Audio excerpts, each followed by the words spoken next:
Welcome back to the RSC, ladies and gentlemen. I'm joined here with the biggest of the Chebs, Big Chebs himself, and we're here for some rival play-ins. It's night one of two, and well, Chebs, I think we're in for an absolute treat as we're starting off here with Aspire versus Berserkers. It's Focus versus Carls.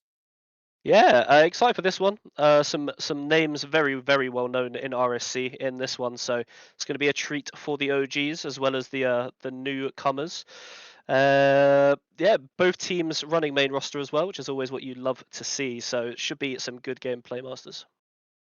Yeah, of course, Aspire, continuing their streak within RSC of the appearances, and of course their roster tonight. Focus will need to focus to make sure that they can make it through to that second best of seven in the play-ins. For all of you that are new to RSC, this is the play-in format. So one of these teams in this fixture here will fall out. They'll lose their life and they'll no longer be in postseason.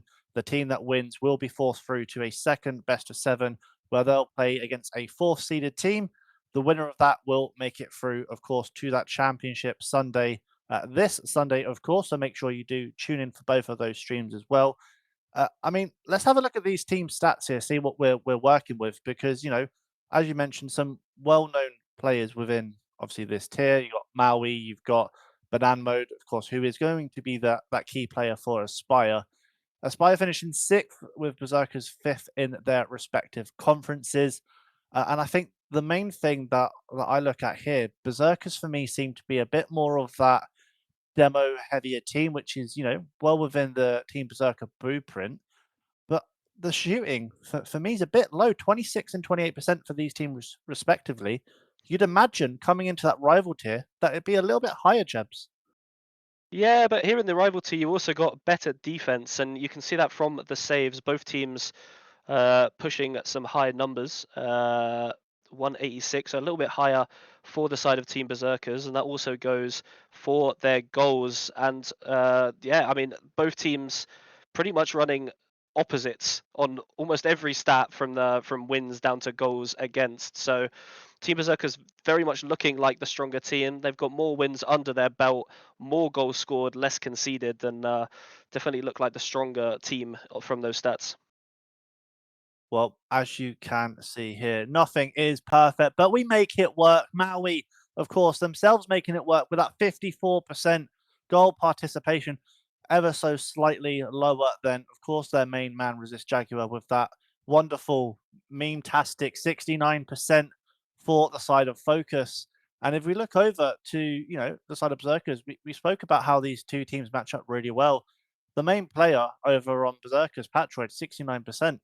So, you've got their key players that stand out, but across the board, I think Berserkers seem to, based off the stats at least anyway, Chebs, with that goal participation, Berserkers don't really seem to have a main lineup because they all seem to, give that even input.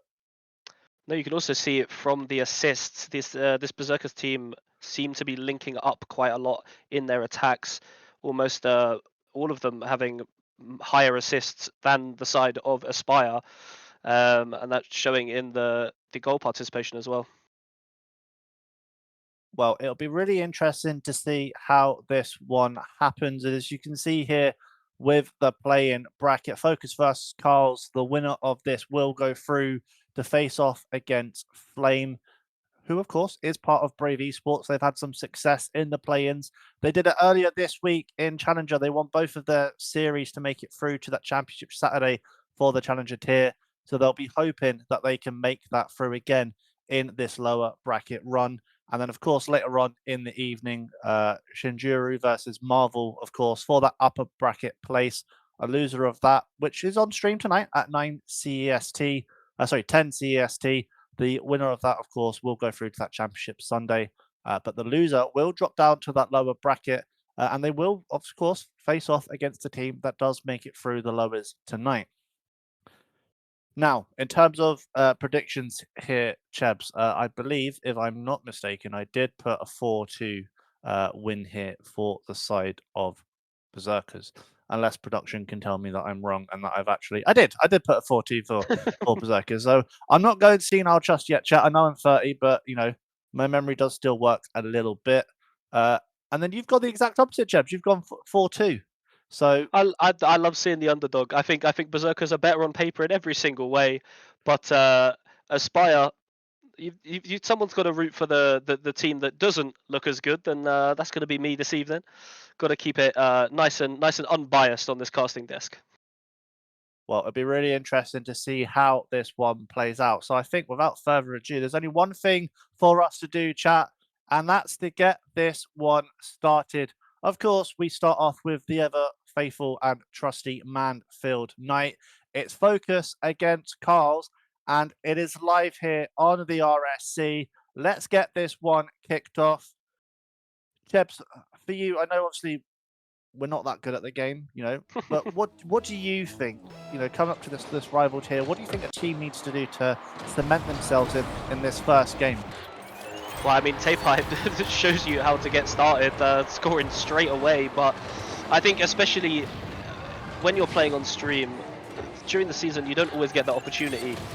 And coming kind of into this first bit, there's some players here that might never have played on stream before, and I think nerves are definitely a big factor. Maybe you don't see that as much in Rival as you see in some of the lower tiers, but nerves are always something you have to keep an eye on, and it's whichever team gets settled a little bit quicker is usually who has the better start. And Tape scoring that goal will relieve some pressure, but Bananmo coming straight back in and tying the game up.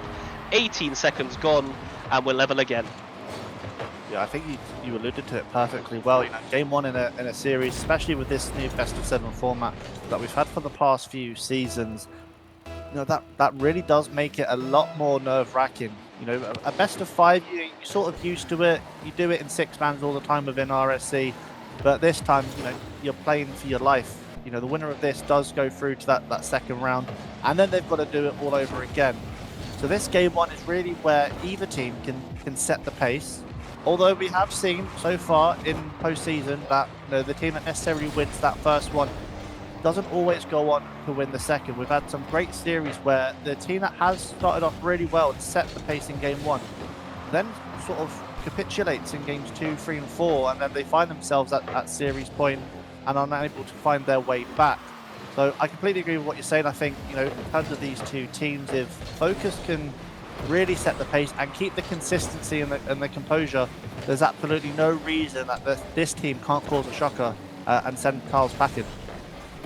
100%, and both teams kind of settling in now. We had 2 very, very quick goals, and now we're kind of playing this more midfield battle.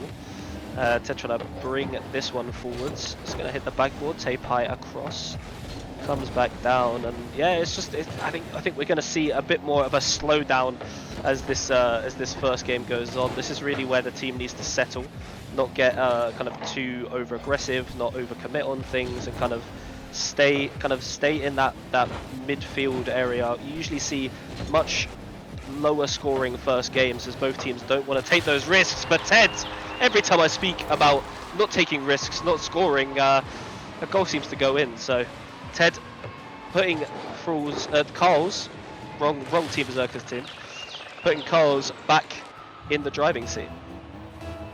Well, that's exactly where you want to find Ted, in the middle, perfectly waiting for that ball to fall nicely, slots it in the net, and of course does give that 2-1 advantage, as you mentioned, to Carl's. I think for me that the game plan that Carl's have come into this game with is working out perfectly for them. You see Focus get on the ball, and instantly you've got at least 2 players from Carl's behind it, ready for allowing that that first man to jump at it. And if the result isn't favourable for them, you do have that backup plan if required. And even when we see it here now, it's in the Focus half. They're not really putting up much pressure. They're doing the fundamentals. They're allowing their opponents to force the ball forward and make the mistakes, and then they seem to capitalise on it. Elite and Tape linking up here nicely. Tape is going to try and get the shot towards goal. Elite going to look for the bump, but again, that pressure a little bit lacking from the Carl side when they really need to flip the switch. But they do find themselves up 2-1 here, and I think, I'm not sure if you agree with this, the Focus side need to get going. They need to be a little bit quicker, force that ball out and then chase it down, because it wasn't working for them at the start, and now they're down by 2 here, Chebs. Yeah, Focus trying to play that kind of the kind of more passive role, letting them come to them. But if you can't deal with the pressure, that can't be the way you're playing. This is the second time in this game where uh, Carls have held that kind of reasonably intense pressure, and Focus have just kind of let them through eventually, but they're not able to hold the pressure. This time fake through from Banana Mode, not able to get anything more from it though. As now Maui is shut out instantly, and yeah, Thrall's very much throwing themselves at everything. Whether it comes off, great double save though, and yeah, it's incredible kind of fundamentals from Thrall as they're playing the rotations really well, and that's causing issues for Focus at the moment. Yeah, this Aspire side, they seem to be lacking what they say on the chin. They're lacking that focus at the moment because this Coles side, they're doing everything that they perfectly need to be. You look at Ted there at the corner of our screens, rotating back, making sure that they're in that position should a long ball come through. Instantly challenged in the middle here by Elite, going to try and get that reset, which doesn't quite come off as Jaguar looks to clear this one. Instantly falls to K-Pie, and then you've got two players from Focus again. They're too close. They need to spread out a little bit more, go back to the fundamentals, keep that triangle, make sure you do have that second man in a position to play with the outcome. This Cole side are basically, they should be the ones that are called Focus because they are focused at the moment, whereas this Aspire side seems to be lacking. And as I say, that Elite with a fantastic save snubbed them up to Elite by name by nature, because right now, this Cole side look like they're going to be booking their slot through to that second best of 7. Yeah, Focus do seem to be kind of crawling their way back out of the hole that they put themselves in. Haven't quite been able to kind of follow that up with a goal, but definitely looking a bit more kind of switched on. Maui though, a little bit awkward on that one, gets the 50. Jaguar following it up, is going to pick up the boost, might be able to beat Tapai to this one. Does, gets across to the middle, 50. Maui was there, but the 50 is good enough to keep it away from the net, and now Banana Mode, are they able to get anything to kind of keep them going into the next game? Elite pops it up, Banana Mode is there to challenge it, and game 1 going to the side of Carls, the better team on paper, and so far in game number 1, the better team in the game, and that one is going to finally hit the floor. Well, as you see there, Carl's Tapai is going to be the MVP for them in this game, number 1. And I think for me, chaps, I'm not sure whether it's a case of a lack of knowledge or foundation of this higher tier. As everyone knows, I love to chase the ball in Academy. It's what I'm best known for. I didn't really see anything from either of these two teams that really, for me, stood out as we're the better team. I think for me, in terms of Carl's, they had their opportunities and they took them. It never really felt like, other than that save that came out from Elite on the goal line, all the chances that Focus had never really felt like chances. They felt a bit more like instances where something could have happened, but was just that little bit too short. Yeah, no, I agree. They're kind of not holding enough pressure to get something away. And they're not able to kind of counterattack off the pressure from Carls. So it's kind of they've got to pick one of them that they've got to go with, because the pop shots, although can sometimes lead to pressure, aren't really leading to goals at the moment. They're kind of just causing they're just causing like easy saves from the side of Carls. Well, in typical Psionics fashion, server has gone down for maintenance, so we will get a new lobby up and get, of course, Forbidden Temple started as soon as we can. Yeah, I agree. I think for me, Focus, they've had that game 1. I think it doesn't matter how many seasons you play in RSC, there's always going to be that little bit of apprehension, a little bit of nerves going into that, that first map. No matter what tier you're in, I think we're all going to have it as players and competitors. I think now that they understand how Carls play, I truly anticipate game 2 is going to be that much closer in terms of them attacking, and as well as their defense. I think they're going to create more opportunities, and I think that's could be the crux of the fixture. Maybe that at that point we'll see where Carls really do stand out, why they've got that 5th seed compared to the 6th seed. And we both got our predictions on the line. You kind of want Aspire to get a few games. I need them to get a few games. For me, if they could change anything, I'd like to see a bit more rotational aggressiveness from Focus. So you know, demo the second, demo the third if you can, and really sort of make space where it's not applicable. Yeah, no, definitely. Focus like they very much have the capability. We saw with with a couple of the shots they pulled off. They have the placement.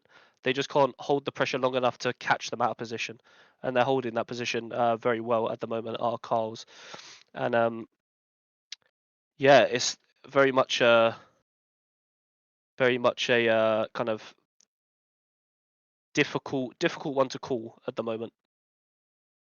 Well, let's have a quick look here at getting this server up. It seems we may have some issues with the Psionic servers, which, let's be honest, they're not the best servers in the world, but we still come back and play this game because we love it so much. So let's see if we can get this sorted. Just having a quick word for, of course, production. Going to see if we can get this one started. So please bear with us.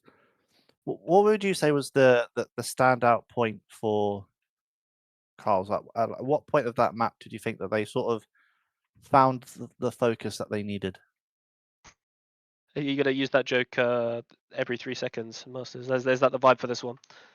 Got to we've got to use the focus as much as we can. We're um, going to make Reptic change the name. yeah, I mean, yeah, I agree. That would be incredible. No, with Thralls, they I keep saying Thralls. This is the team I'm so used to playing against. Carl's, they very much, as soon as that second goal went in, they just seemed in control of that game. Kind of completely shut focus out from doing anything, and that's with their kind of aggressive play style, and that's what they kind of kept up through that game. And we saw it kind of pull off for the third goal, and then they just controlled focus into not being able to do anything whatsoever. Yeah, I completely agree. I think for me, it's all going to be about how this focus team can really readapt. They sort of need to treat it like a sudden death situation because if you lose that second game, um, at that point, then you're going to cause extra additional stress. Uh, what we're going to do here, stream, we're just going to throw this to a quick technical break, just while we can sort out the issue with the servers. It may be a case that Psionic servers have completely crashed, and we're only human. There's only so much yap we can yap until we're repeating ourselves. So Pretty bear with much. us. We're going to fix error 67 here, which is the servers timing out, and we'll be right back ever so shortly.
Well, we are back. The servers aren't as bad as we first thought they were. So, maybe we can focus on getting the entertainment done for this evening. Of course, those that have joined us now, Carl's are up 1-0 against Aspire. Can you guess what the name is? That's right, it's Focus. We are going over to Forbidden Temple where these teams look to try and, bounce back into it. Hopefully the timeout for them isn't too long. Chebs, I'm going to stop saying focus before I get my permissions revoked in the staff server and removed from RSC entirely. This Carl's side, of course, taking that game number 1. What can Aspire Esports do? Bounce back here in game number 2. I literally think all they need to do is up the speed. They obviously have the capability, otherwise they wouldn't be in Rival, they wouldn't still be on a roster, and all of these players are players that have proved themselves in previous seasons. And all they've got to do is up this speed to be able to match this kind of Cole's offense, and they're able to hold this pressure. And this because they just keep giving them the ball and not kind of doing much with it. Jaguar trying to bring one forwards off the post from Banan Mode. Maui's committed, but Banan Mode got demoed. That means he will be back. All across Elite, nowhere near that one, and a little bit scary from the side of Focus, but at least they are getting this ball forwards. Taipai shot on target. Maui no boost, and Carl's straight back in the lead after actually quite a promising start from Focus. Yeah, I'm quite glad I let you, commentate for an extra 5 seconds there, because I was about to say how well Aspire have started off with, a lot more speed, a lot more aggressiveness, and then the rotation and the positioning just let them down ever so slightly. A great shot from Taipai, finding the upper echelon of that goal there. And now we're back to square one with this Aspire side. They find themselves down again. And maybe they need to ascend a little bit more in terms of their mentality, their composure, because the way Carls are playing, they're not pushing the ball. It's the same as game number 1. They're allowing this Aspire side to make mistakes. A double commit there from both of their focused players, and it's just going to allow this Carls side to rotate back into position and clear the ball at a pace that they're comfortable with. Yeah, they're kind of just handing the ball over at the end of each play, and it's not really going anywhere. This time the pressure back on from Carls, playing that one across, demo through from Taipai. Elite trying to get a shot off. Good block coming through from the side of Focus. Jaguar with a miss, Banamo's there a little bit awkward. Might be able to get the 50, does. Ted's still on though, Jaguar is able to beat him out. Taipai across, Elite is there, can he get a shot off? Yes he can! He doubles the lead, and neither of the Focus players even really kind of reacting to the fact that Elite is even there. Yeah, good position again from this Carl's side, and you can't help but think, that timeout possibly didn't do Aspire any favours. They were sort of loosely finding their footing towards the end of that game number 1. So getting into game number 2 a lot quicker probably would have done them some favours. Favours? I'm making up words here today, chaps. Favours. That timeout there, for technical issues, of course, I think that's benefited Carls more because it's allowed them to relax and come into this. Well, we're up 1-0. Let's just take it as it comes. There's no real advancement from this Aspire side. They're just sort of dilly-dallying for lack of better words. There we go. Jaguar pulling one back.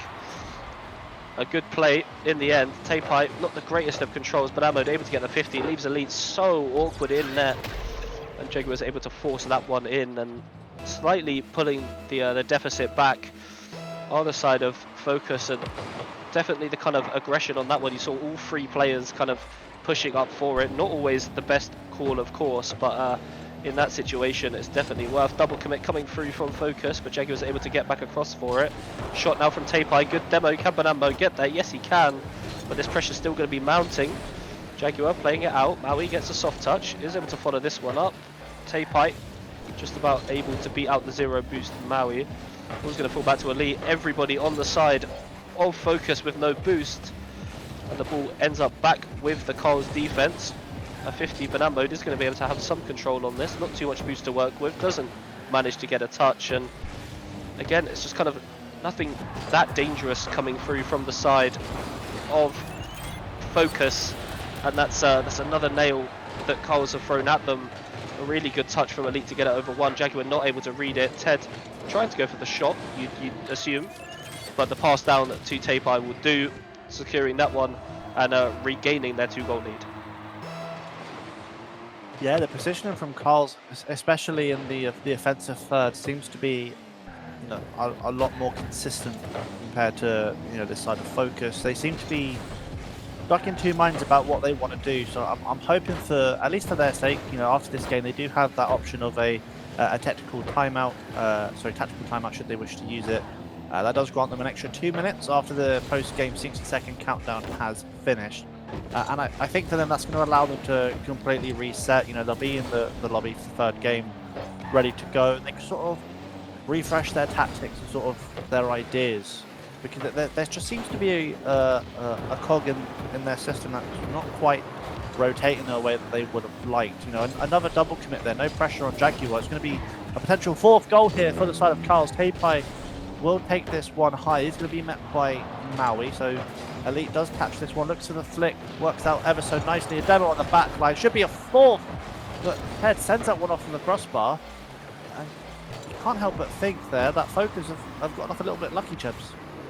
Definitely should have been a goal for the side of Carl's, but at this point, kind of 30 seconds left, you don't need the goal, you just have to control the game to keep it that way. Only if the side of Focus are able to kind of get themselves back into it is that when the fingers start getting pointed, but currently Focus not really able to find any pressure at all.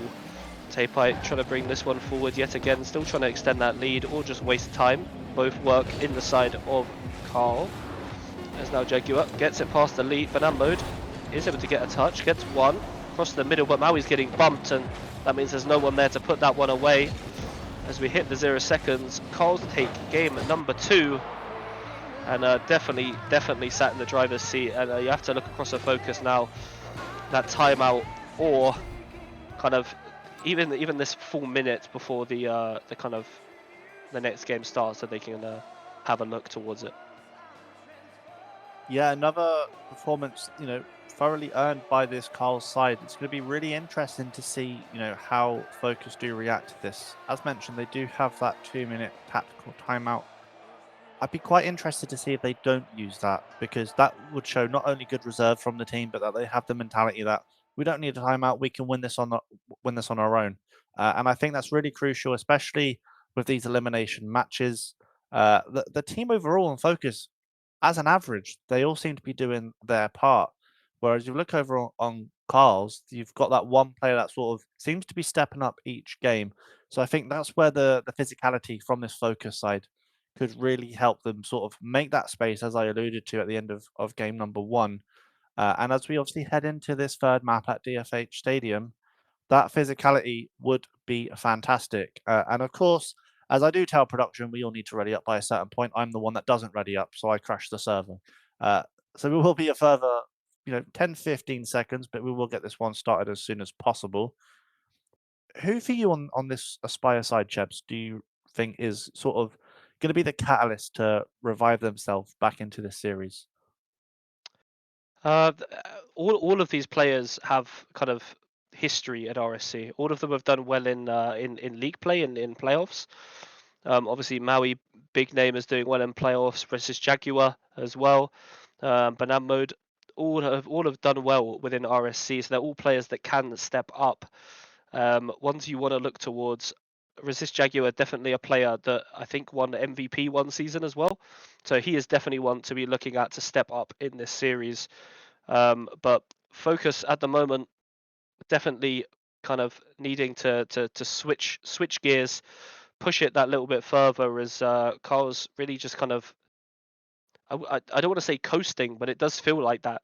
They kind of they miss an open goal, and it doesn't matter, because Focus on kind of that kind of like switched on, ready to go, to be able to do a counter, like to form a counter attack from that. Well, here we are, game number 3 in this first best of 7 for the rival play-ins. Elite's going to try and start this one off. Play it, of course, Elite the player, not the tier. It'd be a little bit crazy if we had one player representing an entire tier. Trophi's going to start off trying to find this first goal here. Elite to the back ball, looks for the double, isn't able to find it. So Jaguar is able to get this one clear just momentarily as Ted reapplies that pressure And Carl's not starting off by any means in a slow fashion. They're keeping that aggressive pace that they've got. They're keeping the momentum that they've built from these first 2 games. Taipai is going to look for the first off of the backboard, tries to double it down. But again, a chance not taken by this Carl's roster. And maybe, Chebs, they live on to regret that. Yeah, a difficult one to score, but definitely one you'd expect to be scored. Taipai still trying to push this one forward, and Carl's kind of settling into this pressure yet again. 50 across. Maui's going to be able to collect that, hopefully with the 100 boost, and does so. All across. Banana Mode has the boost to follow that onto the side backboard. There's now Elite, not able to get the touch. Jaguar is going to pop that one up, but Taipai is there to meet it. Going to take it across to the wall. And this is more what we want to see from the side of Focus. Instantly meeting every ball, which is what they were kind of lacking before. A bit too much kind of shadow defense and kind of waiting to see what they did. And this time they're going straight for the jugular, straight in as quickly as they can. Maui over the top of Elite. Jaguar does have boost, but does get demoed. Now Maui 50 against the side of Ted, and Banamo's going to have to try and make a cut here. Doesn't manage to. Taipai 0 boost. Jaguar doesn't know that, but does manage to get that touch. And Focus definitely looking a little bit more focused in defense. There we go. I had to pull one out for Masters there. Well, it's contagious on all of us, and that's what we love so much about this community, and of course the esports scene. I think even still, you know, not to get the franchises mixed up here, but this Aspire roster look like they're stuck in their shell, because they just constantly seem to be in defense. They're not really creating many chances. I mean, we're almost halfway through this game number 3. It's 0-0. There's been 1 shot this entire game so far, and that's been Taipai. So you could argue that defensively, you know, this Aspire side have been a lot better. They've sort of maintained and encapsulated this Carl roster. But, you know, what good is defending if you're not making any chances yourself down the other end? Because you can't win by defending, you win by scoring.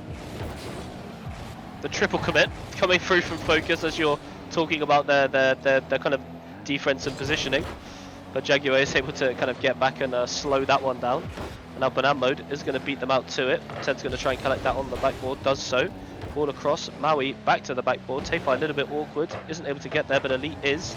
Gets the double off the wall. Jaguar shot, but saved by Ted, and that's an incredible save in the end. A good shot from Jaguar. Now Maui, 0 boost, is still kind of working his way back to grab that corner. Gets demoed for it. Now Jaguar on the ball, gets the 50. Maui spawns in probably the most awkward position possible.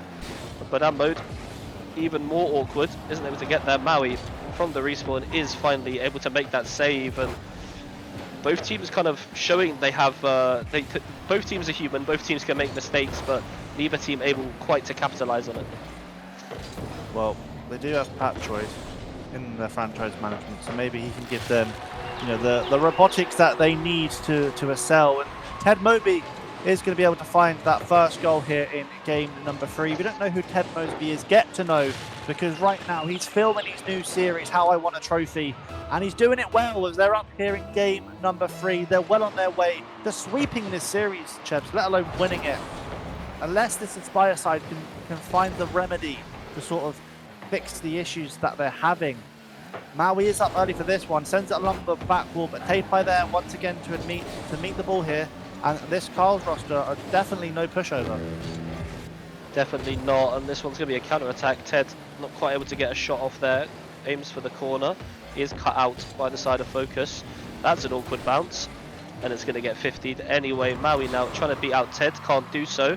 Banana Mode is able to beat out Mr. Taipai, and that one's going to drop back down into the middle. Maui and Banana Mode double commit again. That means no one's going to be able to follow this one up, but Ted's going to just hand it back to them. He felt bad about it, and Focus maybe able to kind of get something going.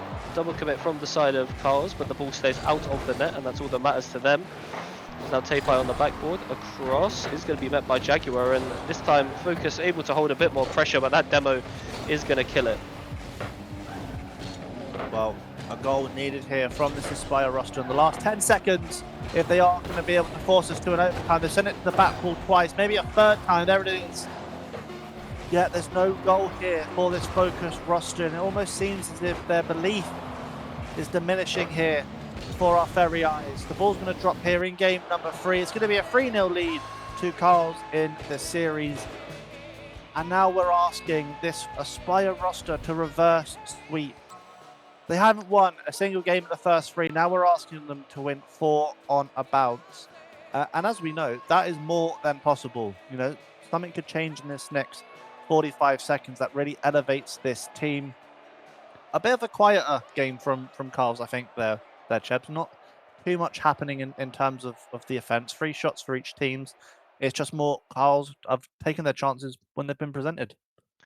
Yeah, but the one that kind of it doesn't shock me because I think it was actually quite a balanced game. Both teams with 3 shots in the end, but Focus actually had more field domination and more boost consumption, so they were probably the quicker team. That's normally what boost consumption causes. So they were the quicker team and had more field domination, but couldn't quite squeeze one past. And Carl's able to find that one goal, a slight mistake from Jaguar on the backboard, and that's all that causes the goal. And it's not like Carl's aren't making mistakes. That's all. Carl's are making mistakes. Just Focus aren't able to kind of cause the problems to capitalize on that. Well, we're heading over now to map number 4, Utopia Colosseum. It's David versus Goliath in terms of the stakes that are here. You know, I think in this situation, I think it's very fair to assume that Aspire are Goliath because they're about to be smited. If they carry on performing the way they have in games 1 and 2, of course, an uptick in improvement from game number 3. But right now, it's about whether they can, you know, pull a rabbit out of a hat, find that magical thing that makes them tick, makes them elevate their performance. Elite's going to have a shot here straight away in game number 4, finds the back of the net. And just as I'm saying that this team needs to find that magical spark, Banan flicks this one high for Elite, and they find themselves down with only 19 seconds gone, Chubbs. Yeah, Banan misreading the bounce and then having to kind of react to where the ball ended up, and that happening is never good, especially when both of your teammates are on 0 boost. Jaguar able to kind of stop a quick offense from the kickoff. And this one, Jaguar going to have to turn for it. Doesn't read the bounce, it goes up high. Elite over the top of Maui. Maui does get the bump, but Trophi's there. Jaguar scraping across to save that one. And now Ted does have the boost. Banan Mode also has the boost. He's going to try and follow this one. Gets one, can't quite get the pop across the middle. Maui commits. And now Jaguar all on his own, back in defense. He's able to play that one over Elite. And now Ted is going to try and pull this one across the Trophi, and Jaguar able to save it. But since kind of that game 1, game 2, and that's oh my goodness, what a shot from Elite. Able to read that one and tap that one down. And I started speaking as I didn't think he kind of had the boost to rotate round that to put it behind Jaguar, but he does so, and doubles their lead, and very much looking like goodbye to Focus. But 4 minutes, anything can change. Never mind, it's 3. Yeah, they've sort of hit them with the combination there, that wonderful goal from Elite with that backboard double tap, and then Ted Mosby himself finding that magical yellow umbrella that he loves so much as they find that 3rd goal there. And I think now this is going to be more of lads, you know, we've done well, we made play-ins, you know, we made top 6, something we can be happy about. Let's just enjoy these, you know, the last 4 minutes that we've got here. I think they'll know fully well that there isn't really much opportunity for them to come back in this one, especially with how well Carl's playing. I wouldn't be surprised if we saw Carl's get maybe 5 or 6 goals with the way they're currently playing. It's not a case of that Focus have played bad, because they haven't. You know, they've done well. It's just this Carl's roster just are on another wavelength today. I think, you know, now Carl's will be more looking of, right, okay, cool, we come up against Flame next. How do they play, and how can we sort of get ready to play them? Maui's super unlucky touch, just about saved away by Jaguar. But it's one of 2 things when you get to this point. It's either, oh well, we're losing this game, let's throw everything at it, and that can cause either a comeback or absolute annihilation. Is what is caused by the throw everything at the ball, no matter what. No more defense, and a good shot from Banan Mode is able to be saved by Elite, and very much do or die for the side of Focus. And they're not just not able to kind of get through this defense, and I think it's a mixture of there's no dangerous shots coming through from the side of Focus, but also the positioning of Carl's has been pretty much perfect for most of this game. Well, a fantastic goal line bump there to allow Tapai to find the fourth hit for Carl's. And I think I've seen a few users in the chat as well. They've sort of alluded to that. They felt that Focus haven't really done anything in this series to sort of deserve them to win a game. You know, they've not really created anything that sort of, you know, taken their breath away. And as I say that, Banan offering a lifeline for them. They are able to find one just, you know, 6 seconds after the halfway mark. Do you think, chaps, could we possibly be about to witness some, you know, RSC lore, some RSC history? Well, there's always something to it, but Focus definitely have to still switch on a bit. A kickoff goal, yes, may swing momentum, but doesn't really show how they can play from the open field. And currently, Coles have them beat in every single kind of tick box on the field. This one is going to be a little bit awkward. Double commit yet again coming out. That's a pinch, and Maui not quite able to slot that one away from the goal, and kind of unlucky from Banamo. Doesn't quite get the touch as powerful as he wants to play that across the Jaguar, and Jaguar trying to then get back to the ball. Unluckily pinches it off of, I think it was Elite's car, to pop it back into the goal, and then 5-1. It's very much a kind of do or die nail in the coffin now. Yeah, it seems slightly awkward, you know, in the defence. Maui going for the ball, and then, you know, another defender double committing there, and then, you know, that gets pinched off of the third player. You know, I don't think they'll be too happy with, you know, this result. They definitely would have felt like they deserved to at least get 1, maybe 2 games. But this Carl's roster, they're definitely in the zone. They're ready, of course, for that second best of 7, and it'll be interesting to see if this Carl's roster can keep up this momentum after, you know, a bit of an extended break for them. You know, we've got about a 5-minute break, 6 minutes maybe after this game. It'll be really interesting to see how they adapt to that Flame roster, and, you know, whether, you know, maybe this Flame roster is even watching this series. Yeah, definitely. Thralls, Carls keep they keep up this pressure. Definitely a strong team to play against, but Flame also being the kind of higher seeded team, you expect them to come out a bit stronger than Focus have so far. And they keep playing the way they do. There is still chinks in the armor that we have seen through this series, a few open net misses and a few kind of dodgy clearances, which maybe Flame can capitalize on a bit more than Focus have been able to. Well, just 30 seconds here remains in Utopia Coliseum. Unfortunately for the side of Aspire, they weren't really able to find the magical touch, the magical spark that they needed to sort of claw their way back into this series. Instead, it's going to be the roster of Carls finding that 4-0 series sweep that they needed to book themselves a slot in round 2 of play-ins against Brave Esports Flame. It's going to be really interesting to see how this, of course, this Berserkers roster do adapt to playing up against a 4th seed. But it is commiserations, of course, for that Focus roster. Potentially not the series that they would have wanted it to go. You know, they probably expected to get at least game 1 or 2. But look, they played well. It's not a case of that they played bad, just Carls were on another level, as we said. And if you look there, 660 points for Elite, 402 points for Tapai, and only 67 for Maui. So going out with a meme reference there, they absolutely love that. For me, obviously, you look at those 4 games, there never was really a set point where this Berserkers roster didn't look like they were in control. No, and what you kind of mentioned that the chat was saying very much didn't really seem like any time that Aspire kind of wanted to kind of get anything going. Carl's just kind of had them shut out for every minute of every game, pretty much. I don't think at any point Focus were winning. I think Carl's got the first goal in that first game, and then Focus followed it up.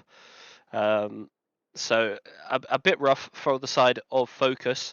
obviously didn't want it to go this way, but sometimes if a team shows up that little bit more aggressive, that much that they want it that little bit more, that's how it's going to be. But it's time to crown our series MVP for this one. And any predictions on where it's going, Masters? Yeah, I think with the way that oh, it's Tapai. I'm a bit surprised. I thought maybe Ted would have ever so slightly snatched that. But look, 13 shots, 5 goals. Can't really argue with that. 7 saves. So Tapai everywhere where you need assists, goals, saves, demos even. Tapai is everywhere, and I think that's what they need, especially in this crucial stage of the season. I'm going to call it now. I know I'm not on the desk after this one. I would not be surprised if Berserkers went on to beat Brave with how well they play that series. Yeah, very, very strong. I mean, sweeping in play-ins is always kind of a good sign that you're going to be doing well. And doing that in the first round definitely gives you the confidence to go on into this next series to kind of get going through this playoffs run. Well, we've seen it there, everyone. The side of Berserkers getting off to a strong start with a 4-0 sweep against Aspire Focus. They will face off next against Brave Flame. That's going to be live on this stream. And it'll be back after this short break. So don't go anywhere. We'll be back real soon.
Welcome back, ladies and gentlemen, to the rsc-eu, and we're here in our second round of play-ins. After just seeing Cole's completely shut out focus in that first game, but now they've got a new challenger, and that challenger is Flame. And I'm joined by the lovely Kiki, stepping in last minute as our other caster couldn't make it. And yeah, obviously coming in, you haven't kind of seen these two teams play yet. So kind of any ideas on what you're expecting? Any names you recognize, maybe?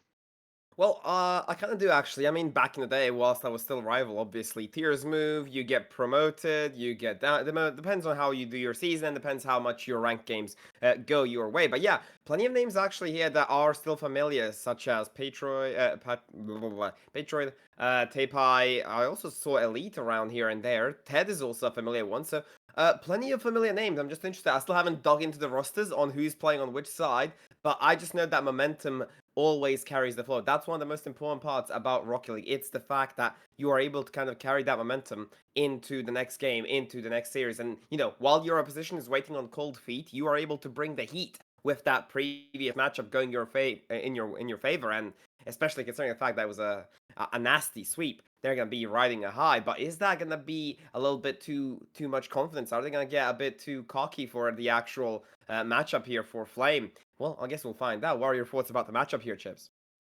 Yeah, I mean, Cole's in that last game. Focus weren't really at their best, so definitely a kind of easier game for them to play. They were able to hold that pressure well, as kind of Focus kind of stayed off them.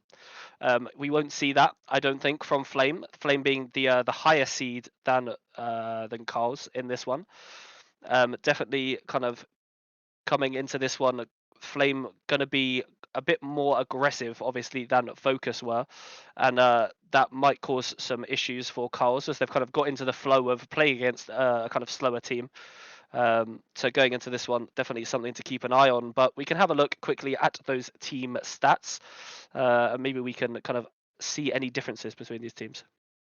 Yeah, well, the main one I'm already seeing is the sort of goals conceded for Flame. They haven't been doing that great defensively, and Carls really have had that sort of defense on point so far, especially with the demo play as well. 30 up on their opposition so far, and they have been converting their shots more often. And when you look at these stats, you'd be wondering how are Flame the fourth seed here? Well, it's gonna be a tight matchup, and it's not about the seeding anymore. It's not about your days off, your days on.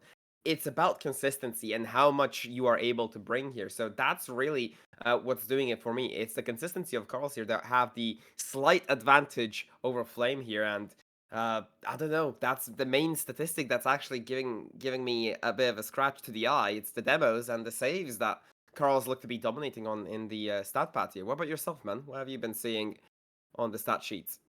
Yeah, I mean, Carl's obviously a TBK team. Team Berserkers known for their demo-heavy playstyles, and definitely Carl's showing that off through this season. But I think what matters most in games like this is your standout players. So if we have a look at those player stats, we've kind of seen from the side of Carl's, Tapai and Elite both pretty prolific in front of goal. But Flame, anyone stand out to you from here, Kiki? Uh, gonna have to be the captain himself, Kanzero, kind of, just bringing in the single-handedly, I believe, the highest assists on the score sheet. Yeah, across both teams actually. So he will have to be the glue that kind of holds this team together. Stealthy Wolf not having as many games, and assuming that he has only recently joined the team in terms of a sub. That is noticeable, but is he playing the main roster? I'd need to confirm because that sub looks very recent, especially considering that he has only 8 games registered for the actual roster. I'll get digging onto that in the background, but 54 saves speaks volumes, and I'll be honest, Carls seem to have that defensive edge, but genuinely, I'd still be worried about the flames that are about to spark from the side of Brave here. So, still, plenty to play for here on both sides, and, well, multiple maps to go for. What are your predictions here, Chebs? Let's get the people right into it as soon as possible. Well, Cole's coming off the back of that sweep. I think Flame will put up a better fight, but the momentum that Cole's brought in that first series, I think, will shine through. They'll take those early games and kind of keep pushing forwards. I'm going to give this one to Carl's. I think we will go a reasonable distance. I think we'll go 4-2 to the side of Carl's. Yeah, I was gonna also join in on the sort of occasion that Carls will be able to bring it forward as that sort of dominant side in terms of that momentum being dragged over from the previous game. And I think they're gonna hit a bit of a shocker. I think they're gonna pull off a bit of a gentleman's sweep here. So I'm thinking 4-1 towards the side of Carls here. I do have heavy respect for Flame here, but it has to be said that momentum is a very heavy thing in Rocket League, and Carl, they have been warming up. They have been playing a lot more often. And I don't doubt that Brave has had a warm-up with that scrim. But sincerely speaking, it seems like Carls simply have that better attitude towards this game. And they have a lot more to win rather than to lose here, Chebs. Yeah, both teams in the lobby. So we'll just make sure that everybody is ready to go. And we'll get this one underway. But again, as I said in the last series, it's all kind of down to how you kind of settle into game number 1, game number 2. Especially, obviously, Cars have had their warm up in that first game on stream, but it's going to take a little while to get used to kind of waiting between each game, not skipping replays. Obviously, that can take an effect on a player if you're watching. If you're being forced to watch back the goal you've caused, isn't always the best, and it's keeping that kind of mentality. And trophi trying to get us off quickly off the crossbar. Both teams now with a pretty clear and cut opportunity, but that one just about kept away by the side of Flame. But still the pressure from Carl, trying to bring it forwards. Subi cutting that one out. Still followed up by Ted, across to the middle, caught by Kalen and not able to be converted. But Carl's picking up where they left off in that last series, holding the pressure seems to be something they can do quite well. But at the moment, it's being held off by Flame.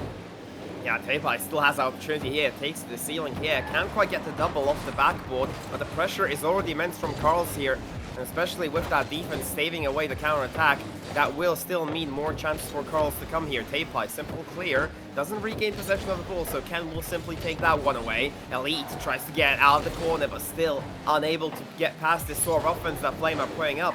And now it's getting a bit dicey here. Elite with an okay touch, but it's going to be a shot. Ted makes the diving save, gets another one to stave away the danger. And so far, we have an equal scoreline and no goals across the line just yet. Yeah, definitely a much faster paced game than the last one. And Carl's definitely going to have to try a bit harder to get those goals away. But that's a shot from the side of Flame. trophi able to save it. And now the pressure from them is going to start to mount. Getting across, not able to find anybody. Ted able to clear that one away. Subi back across the middle. Ken's already come across though. Little bit awkward now. It's Ken, good pinch. Ted is there to meet it though. Tries to get the dunk, isn't able to. That one's going to be sent high. Maybe a little bit of time to recollect some boost off the crossbar. Ken not able to connect. trophi back onto the backboard. Ted's going to follow it. Is going to be able to read it, but Ken gets there first. And very much opportunities for the side of Carl now. There's now Elite on the backboard, tries to play it away. Ken is going to be able to meet it. A little bit of an awkward touch, manages to get it over to the side. But now Ted, not too much boost to work with. Is going to get it over the top of one.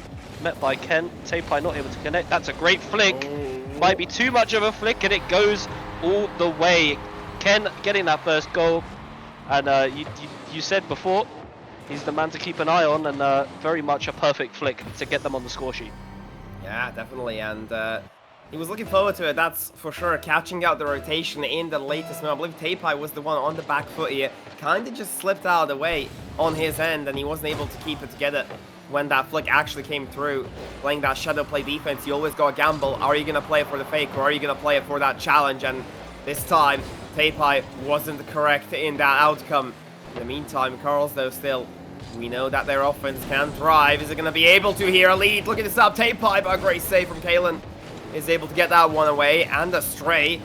They will look to follow it through. Infield we go. But trophi with yet another clearance will mean that they keep it a bit even. There's another chance, but it's also taken away. Carls stay alive for a little while longer and give themselves that chance to make it back. We have an equalizer, but for how much longer can they keep it. It seems like Flame has awoken, and it seems there's no extinguishing it just yet.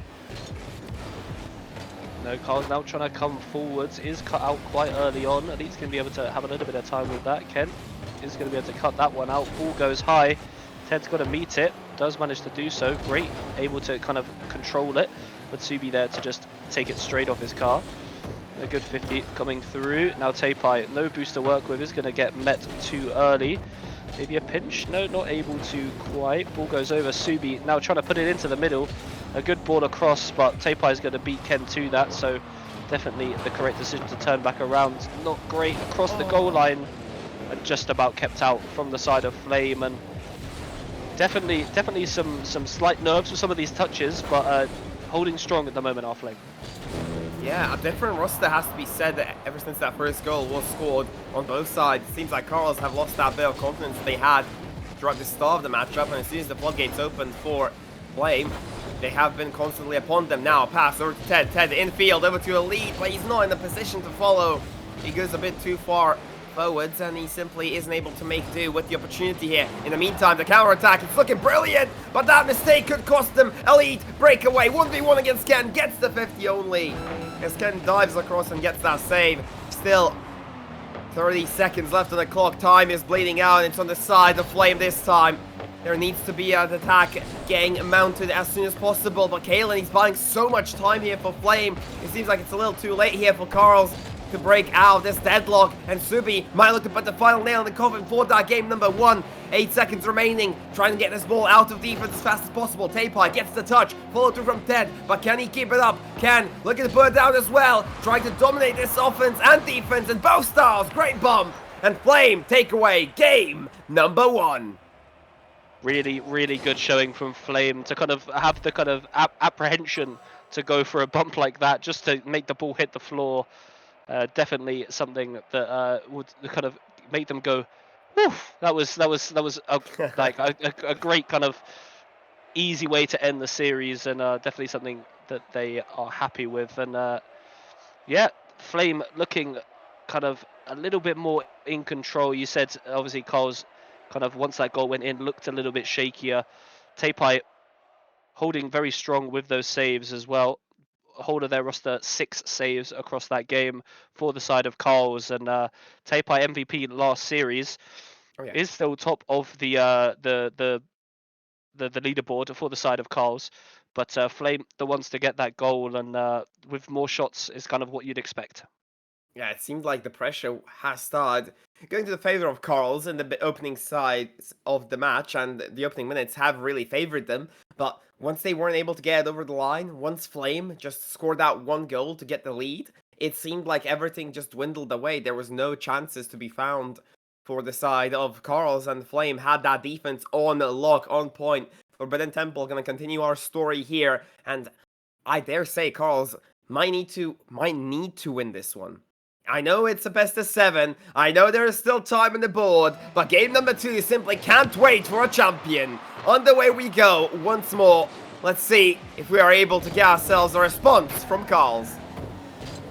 They definitely have the ability in their locker, but Flame able to shut them out in that first game. Ooh, 2 demos coming through from the side of Carls, but not the flick that Ted was hoping for. Good demo from Teipai. Elite now, no boost. Is going to try and pop this one up. Teipai is already on it. Going to play this one straight down. Tries to get the double, not quite able to put that one on target. And now Subi, 0 boost to work with, gets a good 50. Ted causing a bit of chaos. Teipai able to cut that one out, and a good start from the side of Carls. A good shot, and that might be the counter attack. And Flame able to kind of take the pressure and throw it the other way, and this was something that I said Carls were kind of doing a little bit too much, but Focus weren't able to capitalize on it, and there we go, Flame able to capitalize on it, and definitely now Carls have to be a little bit more careful with that third man. Yeah, takes the chances as well, and it seems like it's the same way the first one happened, a simple counter attack, and still scoreless throughout this series. Carls desperate to open up the floodgates here, and it seems like Flame has just been playing around that defense and ready to punish Carl whenever they are overextending, and that's exactly what they've been doing, and it's been working for them so far. Let's see if they can keep it moving here. Kalen looking for a shot. That's some sensational offense coming through from Flame. Doubling their lead immediately. Subi with the sub. Great bounce for Kalen. Unreadable for Elite. And there you have it. Lead doubled in the nick of time. Yeah, Flame now have opened their floodgates and have got that second one. Finally, no 1-0 scoreline in this game, and definitely kind of a well-worked goal. I think Elite may be challenging at the wrong time on that on the defense, but now they're trying to look for this third one. A very close shot coming through from the side of Flame.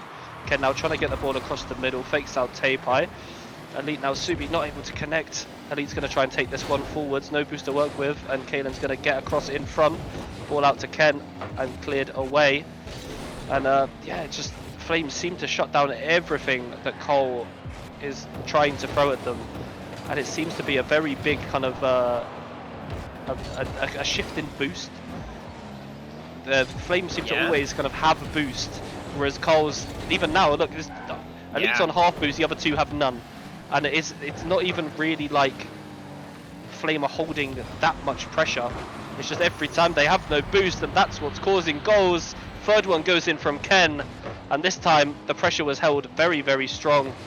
Ball down from Kalen, incredible, and Ken way quicker than the defense from the side of Carls.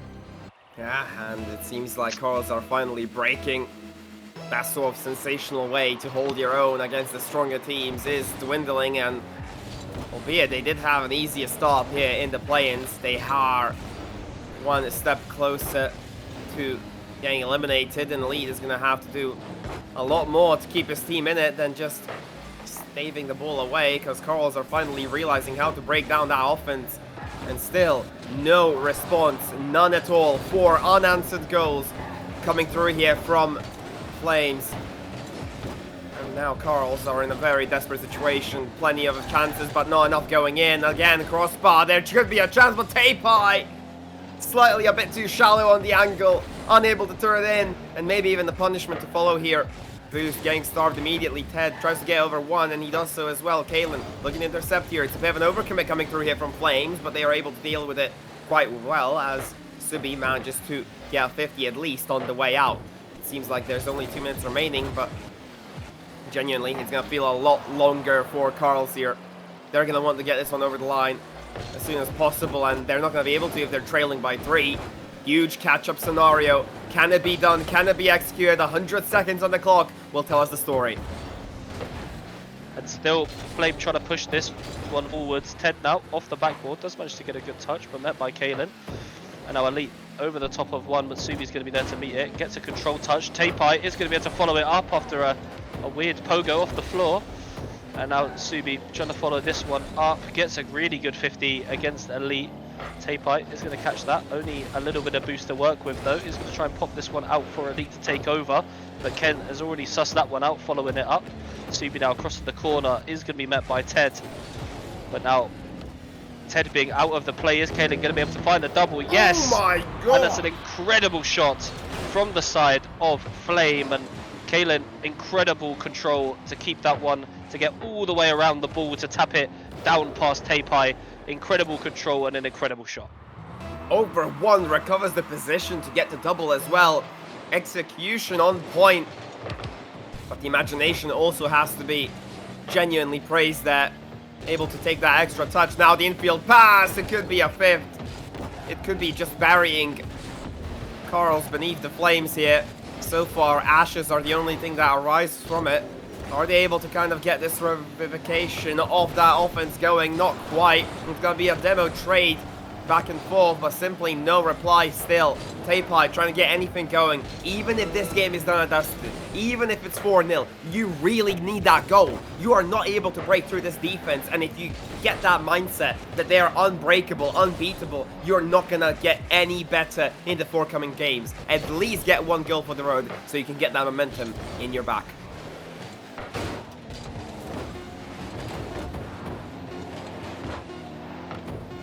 Much time left for the side of Flames here to hold on. They're going to simply just let this one go away. Probably deny the final goal. Elite is going to look to put it towards the net, but unable to turn in. And that will be that for the time being.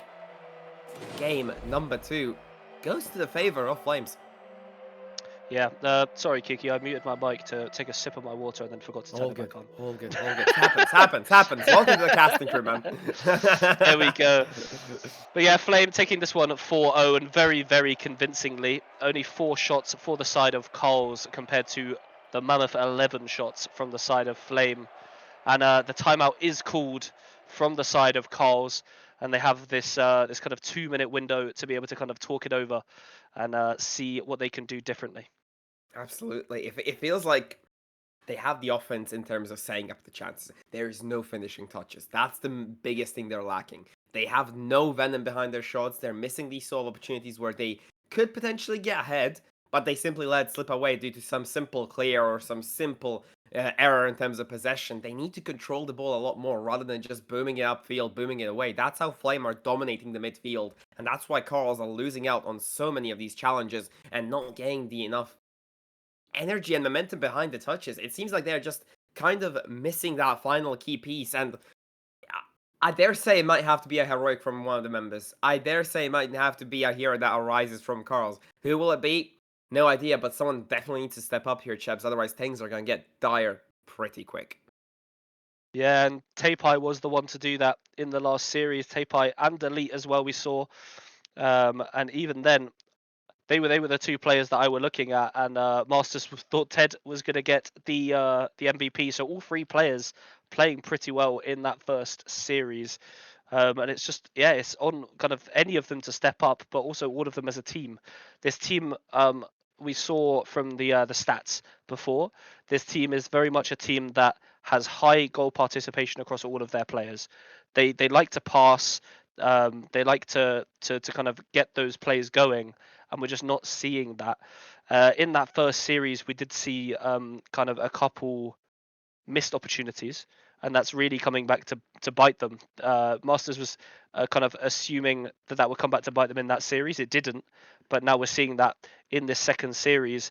I think it was 2 or 3 open nets missed in that first series, and we're really seeing that again here in series number 2.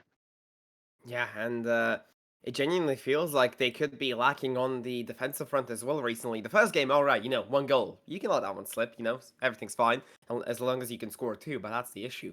You can't score a single one, not just yet, at least. Still a clean sweep so far for the side of Flames, and it seems like they're not going to give up. They're not going to let go. They're not going to let up, which is the most dangerous part about this thing, and it feels like they are just warming up, because this is one of their first games of the actual play-ins, and you really have to be worried here. The longer this goes on, the bigger a threat Flame becomes. They're going to get engulfed. Carls really need to step up here. This timeout needs to have done wonders, and, well, if it hasn't, it could be one of the potential final times we see them this season. Carls back against the wall. Still 2 games remaining, but 1 definitely needed on the board. A reverse sweep would be a huge task. Let's see if they can get 1 on the board before they get that opportunity to get that glory all for themselves in the reverse sweep. Well, a quick thing to mention, you might have already seen it, but a substitution from the side of Carls has come through, and Patroid coming onto the field in replacement of Ted. Definitely something to keep an eye on.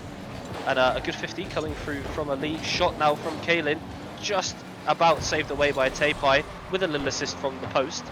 And maybe this substitution, maybe a little playstyle change from Patroid coming in, might be what Carls need. That's only time will tell.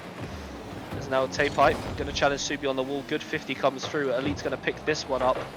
And yeah, Patroid coming in. Obviously hasn't been in the series, doesn't have a suss out for this team yet. Do you think this is a correct decision? Do you think like a sub needed to be made? Or do you think this is more we're not too sure how this series is going to go and we want to just kind of see if anything will change? Yeah, I guess the biggest difficulty for them was we didn't score a single goal. Something needs to change, and genuinely, nothing against Patroid, but it feels like it's the wrong call. This is going to put your team's mentality on a swivel. just because you're thinking, okay, we need a player change in order to win it, not to improve something else. But there's plenty to improve, and this player change, it might only be an illusion for them to think that's going to get working. Although still time to prove me wrong here, but dare I say, it could be the wrong move that spells disaster here for Carl's. Substitutions, not always the needed answer. Maybe just a bit of a team talk, maybe just calming the nerves was enough. But so far, seems like Flame are still not giving up. Gets the flip reset over the top. And Kalen able to put Flames on the board once more, over and over again. Flames still not extinguished. Incredible shot from Kalen, and I was just about to mention, looking back at those kind of player stats from earlier, you might not have spotted it because we weren't really looking at Patroid, as we weren't expected to play the series. But Patroid does have, when he plays in those sub games, a 70% goal participation. So he's definitely a kind of a scorer or a setter-upper, I guess is the way you could put it. Yeah. So definitely that might be the idea on it, Patroid being that kind of more aggressive player. But at the moment, Flame, although a very spectacular goal, have managed to get that goal, and now maybe looking to double this lead. Patroid able to get that one away from Subi. Taipai trying to bring it forwards, double commit from the side of Flame, so no one's really there to follow that one up, and that's a great clearance from Patroid. It's going to bounce out rather than up, which I don't think is what they wanted. Kalen able to meet that, and now Patroid, the only one back, does have full boost. Isn't able to challenge too quickly. Ken cross to the middle with Subi, not quite there to meet it, and definitely at the moment, Thrall's trying to get something going, but I don't think we've seen a single good play come out from the side of Thrall. There's only one shot from Taipai. Yeah, and it seems like Carls are just simply still waiting for an opportunity to present itself, but they need to grab it themselves. And it seems like there's not enough setup getting put into this sort of offense. It seems like the second man doesn't exist. There's always a lack of boost in the backline, and with plays like that from Flame, it seems like another goal is inevitable here. A second looming around the horizon, still 100 seconds left to go for Cowls to find that equalizer, to find their first goal of the series. Almost 15 minutes without scoring a single one. It has to be just the desperation, and that is what enabled that sub to come in, but it seems like everything is all the same so far. Simple save from Kalen, another collection from Subi onto Ken. The passing plays are marvelous. It just seems like there's not enough room for Flame to get that goal across again. Carls seem to have that on lock, and I might have spoken too soon there. Almost another chance there for Subi. Seems like Carls have awoken on the defensive side of things, but their offense still lacking utterly. It's honestly a bit worrying. There could be another great save from Elite, but saves is not what's going to get you over the line. You need goals, and you need them ASAP. Definitely, and it's on Patroid now to bring us forwards. He does so. Ken's there to meet it. Really good controlling touch. Maybe a little bit too far off the wall though. Elite trying to get a shot off, only as close as the backboard. And now Taipai not able to connect with that one. A great touch from Elite. And that's going to be a shot, not quite in. Elite's able to get one more, but Taipai committed with him. And now this one going forward. Elite not able to get on the end of it. Caden's going to bang this one long and hard. That's a bit of euphemism. Never mind. Taipai now trying to keep it away from his goal, and Subi is going to beat the whole of the Coles team to that one, and now Caden picks that up, flicks over the top of Patroid. Elite no boost to work with, but Ken doesn't know that and doesn't quite read it, and now it's just time to waste time as Kalen brings this one along the backboard. Is going to try and drop this one down, only as close as the wall. No, does manage to get it against the floor, and that one will take us to match point for the side of Flame. Yeah, it seems like they have just run out of time. Match point around the books. That substitution, not going to do much. Honestly, not going to do much. It seems like it's still the same old Carls. Obviously not as dominant as the previous game. But, you know, if you're considering domination across goals, the average scoreline is simply infinite to nil. Because, you know, you can't divide by nil. You cannot give you that average lead because Carl still haven't scored. We are still waiting on them to put a goal forward. They are unable to do that for us, for the crowd, for anyone for that matter. And it seems like they're going to keep slipping away, slipping behind, and Flame one step away from continuing their run into playoffs here. And Chebs, it seems like we're at, well, backs against the wall for Carl's. You think they have what it takes to even get one back? It's a strange situation for Coles because they've gone from sweeping someone where they were scoring 5 goals a game almost to not being able to score one, and it's a very scary thing to Yeah. kind of to be in that situation.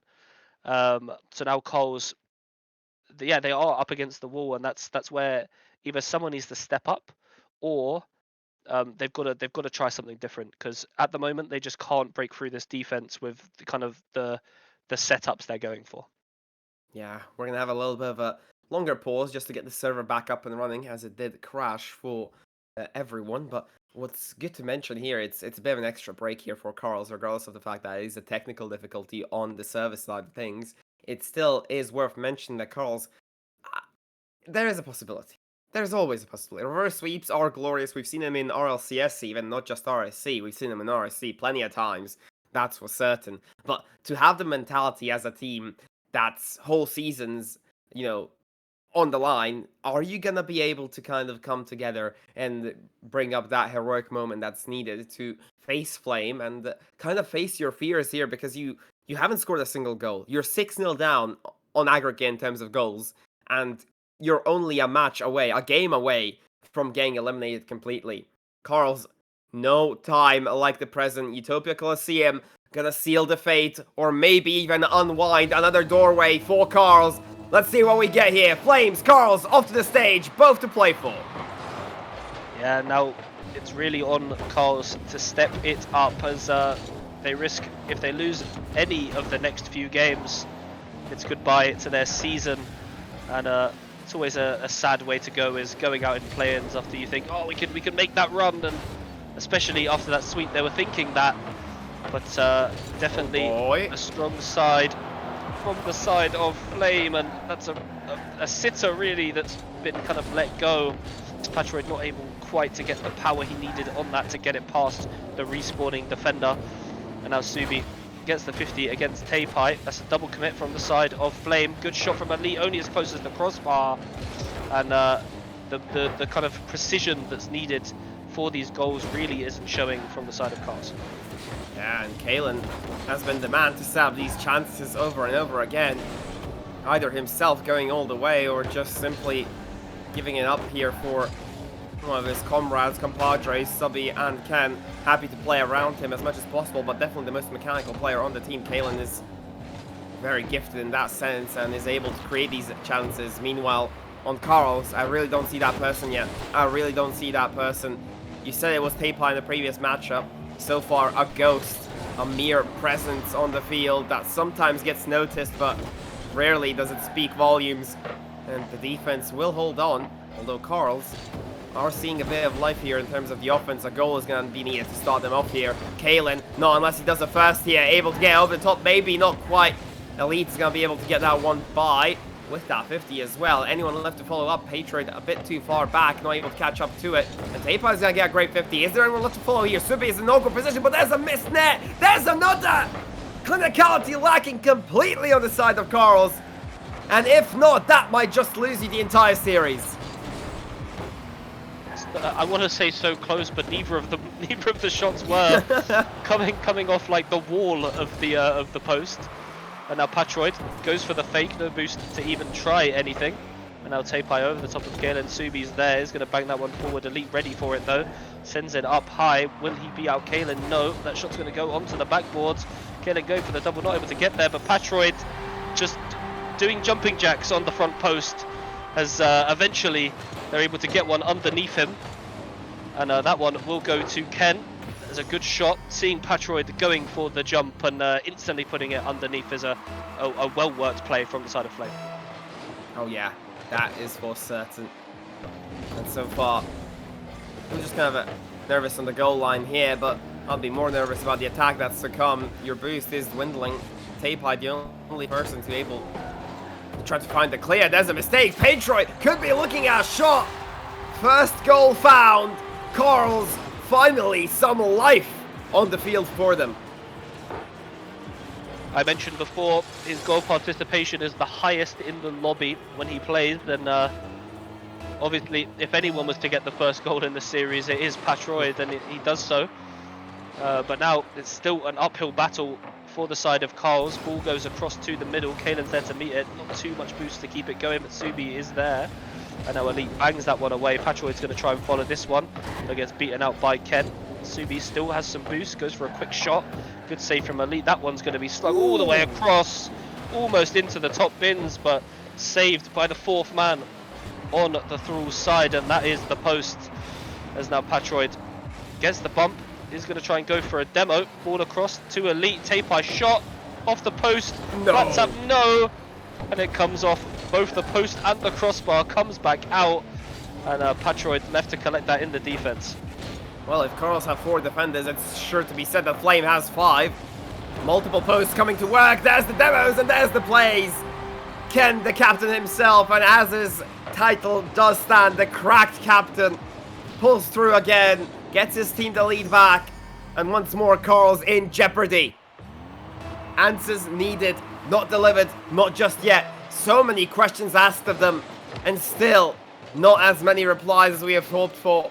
Especially considering that Corals went in this one very warmed up. There could be another, but what a save! Ken trying to get over the line. An Elite might have given a chance for Corals to still win this game over. 70 seconds on the clock, it's going to decide that. But who am I to tell that? I don't believe in miracles. Corals still within a chance. Flames looking to kind of burn over the last potential hope that they have. And it's going to have to be swift because 1 minute on the clock. Corals really, desperation is the key method here. Are they able to get by Kalen though? They are. 50 seconds is going to be the deciding vote and the deciding factor. Yeah, 50 coming through from Subi. Patroid able to collect that one. Now Kalen 50 with Patroid. Ken is going to try and beat out Elite. Elite gets the 50. Now Tapai across to the middle. Subi's there to meet her on the backboard. A great touch to keep that one away from Elite. Doesn't pass it straight back. Subi now shot onto the crossbar. Is going to fall back down to Ken. Goes for a shot again onto the backboard. He follows it up himself. That one's going to slowly work its way down. And a great save from Patroid. Tapai puts it in. And then Subi gets bumped back into the ball to finally make the save. Not what he wanted to do, but forced by Thralls, by Carls to save that one. And now the time is ticking down for Carls here in the play-ins. As Patroid onto the backboard, Elite across the middle. Tapai no boost, not able to get there. That one's going to bounce. And Flame make it to playoff Sunday.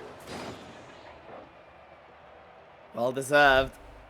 Well manufactured in terms of the team play as well. Ken coming in clutch throughout multiple of the games, and it has to be said, Kalen and Subby, nothing to scoff at. They have put up an extraordinary performance. Some crazy goals from Kalen we have seen as well, in terms of the mechanics, in terms of the stats and the skill.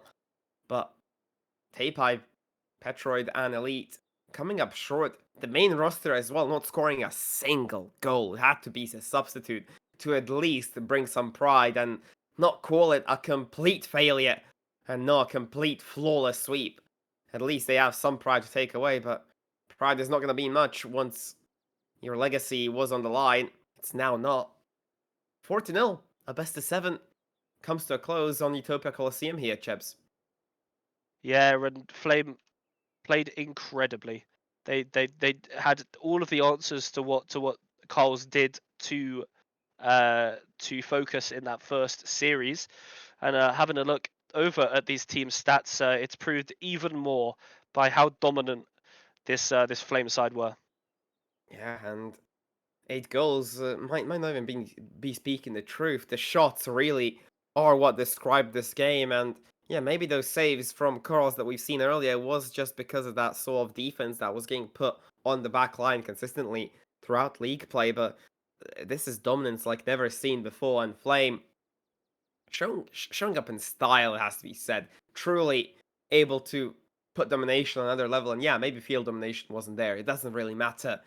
You have seen the plays, you have seen the offense coming through, and it seems like the venom was definitely within the shooting boots of Flames as opposed to Carls, who really weren't able to get over the line. But where does this put us in terms of the bracket here, Chebs? That is my question over to you here. Does this give a chance on Championship Sunday for Flame to have a good bracket onwards, and who is left on the plains to make it through? Yeah, Flame getting through into the lower bracket of playoff Sunday. And we've still got one more series this evening, Shinjuru versus Marvel. And that will be to see who goes through to the upper bracket, the loser dropping into the lower bracket. And still tomorrow, we've still got more content. We've got both the play-in games and then another upper bracket game. But there's one last thing we didn't do. I don't know if our lovely producer can bring it back, but there's a series MVP to crown. And that goes to Kalen, yeah. of course. I mean, he put up an extraordinary performance. I have crowned Ken as one of the captains to just put his team on the back because of the amount of goals he just put up, but it has to be said, Kalen. I said that he was just the kind of enabler for that team. Out of the 8 goals that they scored, he was there for 6, and talk about that sort of goal participation. I bet that even beats out Patrioid's record and might even put that one on the board throughout the series, but Kalen really put up the shots, put it up where it mattered. Predictions, we're gonna blur those out right here. Can we get rid of them at all? No, okay, that's slightly unfortunate, but I'm happy that Flame proved me wrong and that they move on. Mon the Brave, I guess, as their chant goes, and they still have a lot to go through. That's for sure here, Chebs. Yeah, definitely. But as I said, don't go anywhere. We've still got one more series for you this evening, the upper bracket game. And that's definitely one to keep an eye on. So don't go anywhere. We'll be back in about 20 minutes for that game. See you later. See you soon.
This isn't just merch, it's what teams wear when they mean business.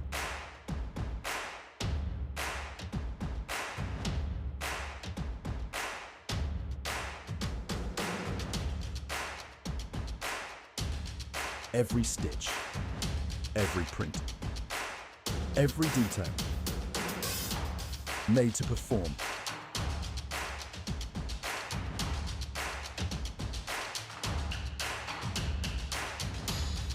Trusted by the grind, from grassroots to championship halls.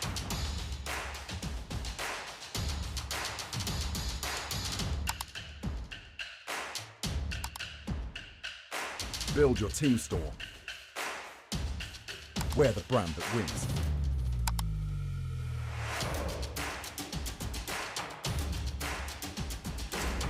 SpartanWare, trusted by the grind.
Hello, good evening, and welcome back to the rsc-eu stream. We are continuing with rival players.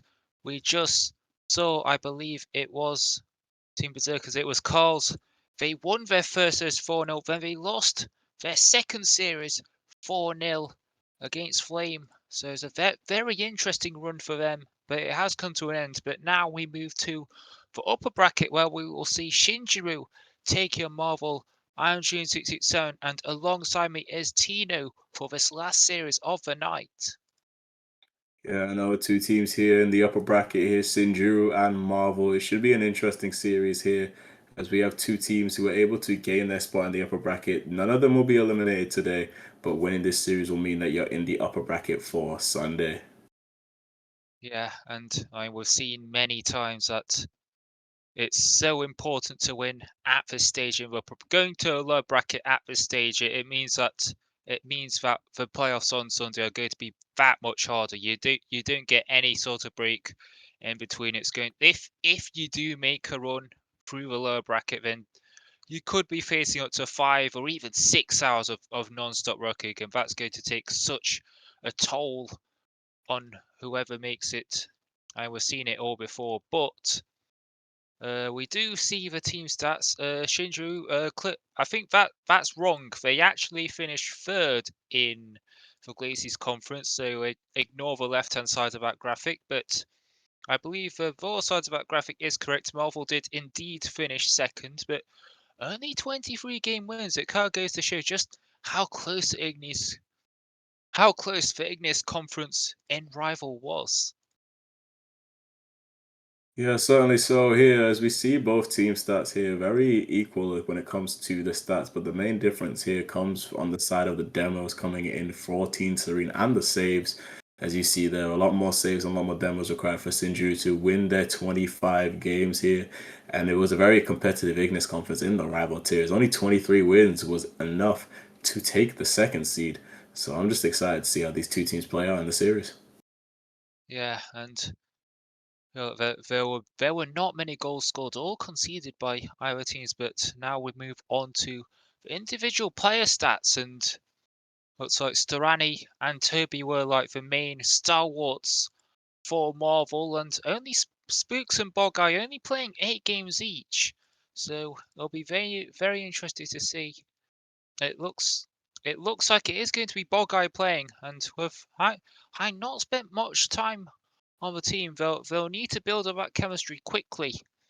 And as we see, they did get a win and a draw in their last two, so it seems like he has gelled in pretty quickly. But Ben Oman, Johnny Greenbean, and Meaty Pig seem to be that main core for Shinjiru, with E getting 12 games in as the sub, not really doing too much in terms of individual stats, but I think Johnny Greenbean, who was in Elite last season, and the stats kind of show that he's going to be one of the players to look out for in this series. Yeah, impressive stats coming in from him there. As you see, 47 goals and 18 assists there. He's going to be the man that you really see that's going to be lethal going into game number 1 here. As we're going to get the players now ready. Manfield Night, 5 minutes to prove who you are in this tournament here. You'll see Serene in the pink. You'll see MPB in that lime green as the two teams now are getting ready and all their players are in. And it's time to begin game number 1. Yeah, and it looks like both teams will be full strength, as you would expect in the play-ins, with it being on the line. Not necessarily a tournament lives, but dropping into a lower bracket is a prospect which neither of these teams will really want to be facing. It's a fairly quiet start. As Toby couldn't quite keep control of it there, but Storani looking to put it to a back. Well, Meaty Pig doesn't get there, but Johnny Greenbean is there to spare his bushes. The charge goes through it, but again, it feels like there's not quite anyone there to pick up the pieces for Marvel. They get like a couple of decent balls in, but there's just no one there to finish it. And there is Durrani. I was calling for someone to get on into it, to start following up on each other's passes, and there they do it. It took them 38 seconds to get the first goal, and they'll be hoping to get a couple more to take it to the rest of game 1. Yeah, wonderful double tap from Toby to get it into the middle here. It's back to the center circle once again. MPB with full control of this game number 1. As Boggy now will try to go for this aerial setup, but gets bumped. And it's going to go straight to Meaty Pig to the corner, which Toby should have control now. Gets control here, but the 50 with Johnny here. It's going to keep more pressure for the side of Shinju to build some more pressure. Toby's going to be able to clear it to the other side. Boggy now is trying to look for that chain dash here, but Ben and Toby are going to be the ones going for the 50. As Stradi now is going to clear it off to the corner. Both teams looking for pressure, but it's more Shinju that's trying to fight back in this game rather than MPP trying to double up the lead. It's very important. I know it is only game 1 and it is a best of 7. So game 1 is hardly pivotal. But you would much rather win the first game than lose it. And now Ben looking for a second touch, but doesn't get a chance to. Toby going in for the early intercept. Comes off a wall, and it looks like Shinju yet to have a shot on target. Things have to improve for them in that regard. It just seems like they're getting beat to the challenger. Sturani getting his second goal. Yeah, wonderful shot coming in from Strani to double up the lead for the side of MPB. Straight to the top corner as Ben is not going to be able to clear out his lines in time. And that's a doubled up lead for the side of MPB. Back to the center circle now. Shinju with a lot of work to do as we head back now. Johnny Greenbean is going to be able to send it to the corner here as Boggy should try to go for the clearance. Ben's going to look for the shot, but Toby's going to clear it out wide. Meaty Pig now is going to try boom this back into the middle here. It's going to go off the backboard, but Boggy should have the touch, and he gets bumped there by Greenbean. Ben now to the wall, but Toby's going to be able to get to that ball before it drops down. Strani now trying to get it into the middle, but no one's there. Greenbean should be able to get the clear, and he follows this up. It's going to go sending for net, but Toby should have control once again. Shinju now need to try to create some control because the MPB just seem to have game 1 fully dominated. Yeah, it just seems that they seem to be putting in the challenges at the right time, and they seem to be getting to those loose balls that little bit faster than Shinju do. It feels like Shinju, they're just waiting for the play to come to them, and that is their first shot, actually their second, but their first real threatening shot. It didn't quite find its way through, but certainly gave Marvel something to think about. So it's back into middle there. 2 players commit, but neither of them get there. But it is good to see Shinju started to go for it, but if they get caught out on the counter-attack, then what good is it? Yeah, it's a wonderful demo there coming in from the side of MPB to go on the counter-attack, and Toby has a wide open net. Strani's now being able to clear off the back lines. They've been caught in rotation here. Both Serene attackers were too far up, and now it's 3-0 to MPB straight away. Meaty Pig now trying to get it off to the backboard to send it to Greenbean, who gets the 50, looking for that pass into the middle. But it's unsuccessful here as Ben now is going to try to get some control, which he doesn't hit just yet. He beats Strani there as he takes it slow, tries getting it through the second now. Meaty Pig, one-on-one possibilities there, gets the flick, it hits the crossbar, but Boggy's going to get the save. Greenbean now into the middle, and Ben is not going to be able to finish the chances off. It just feels a bit sloppy coming in from Shinjuru in this game number 1.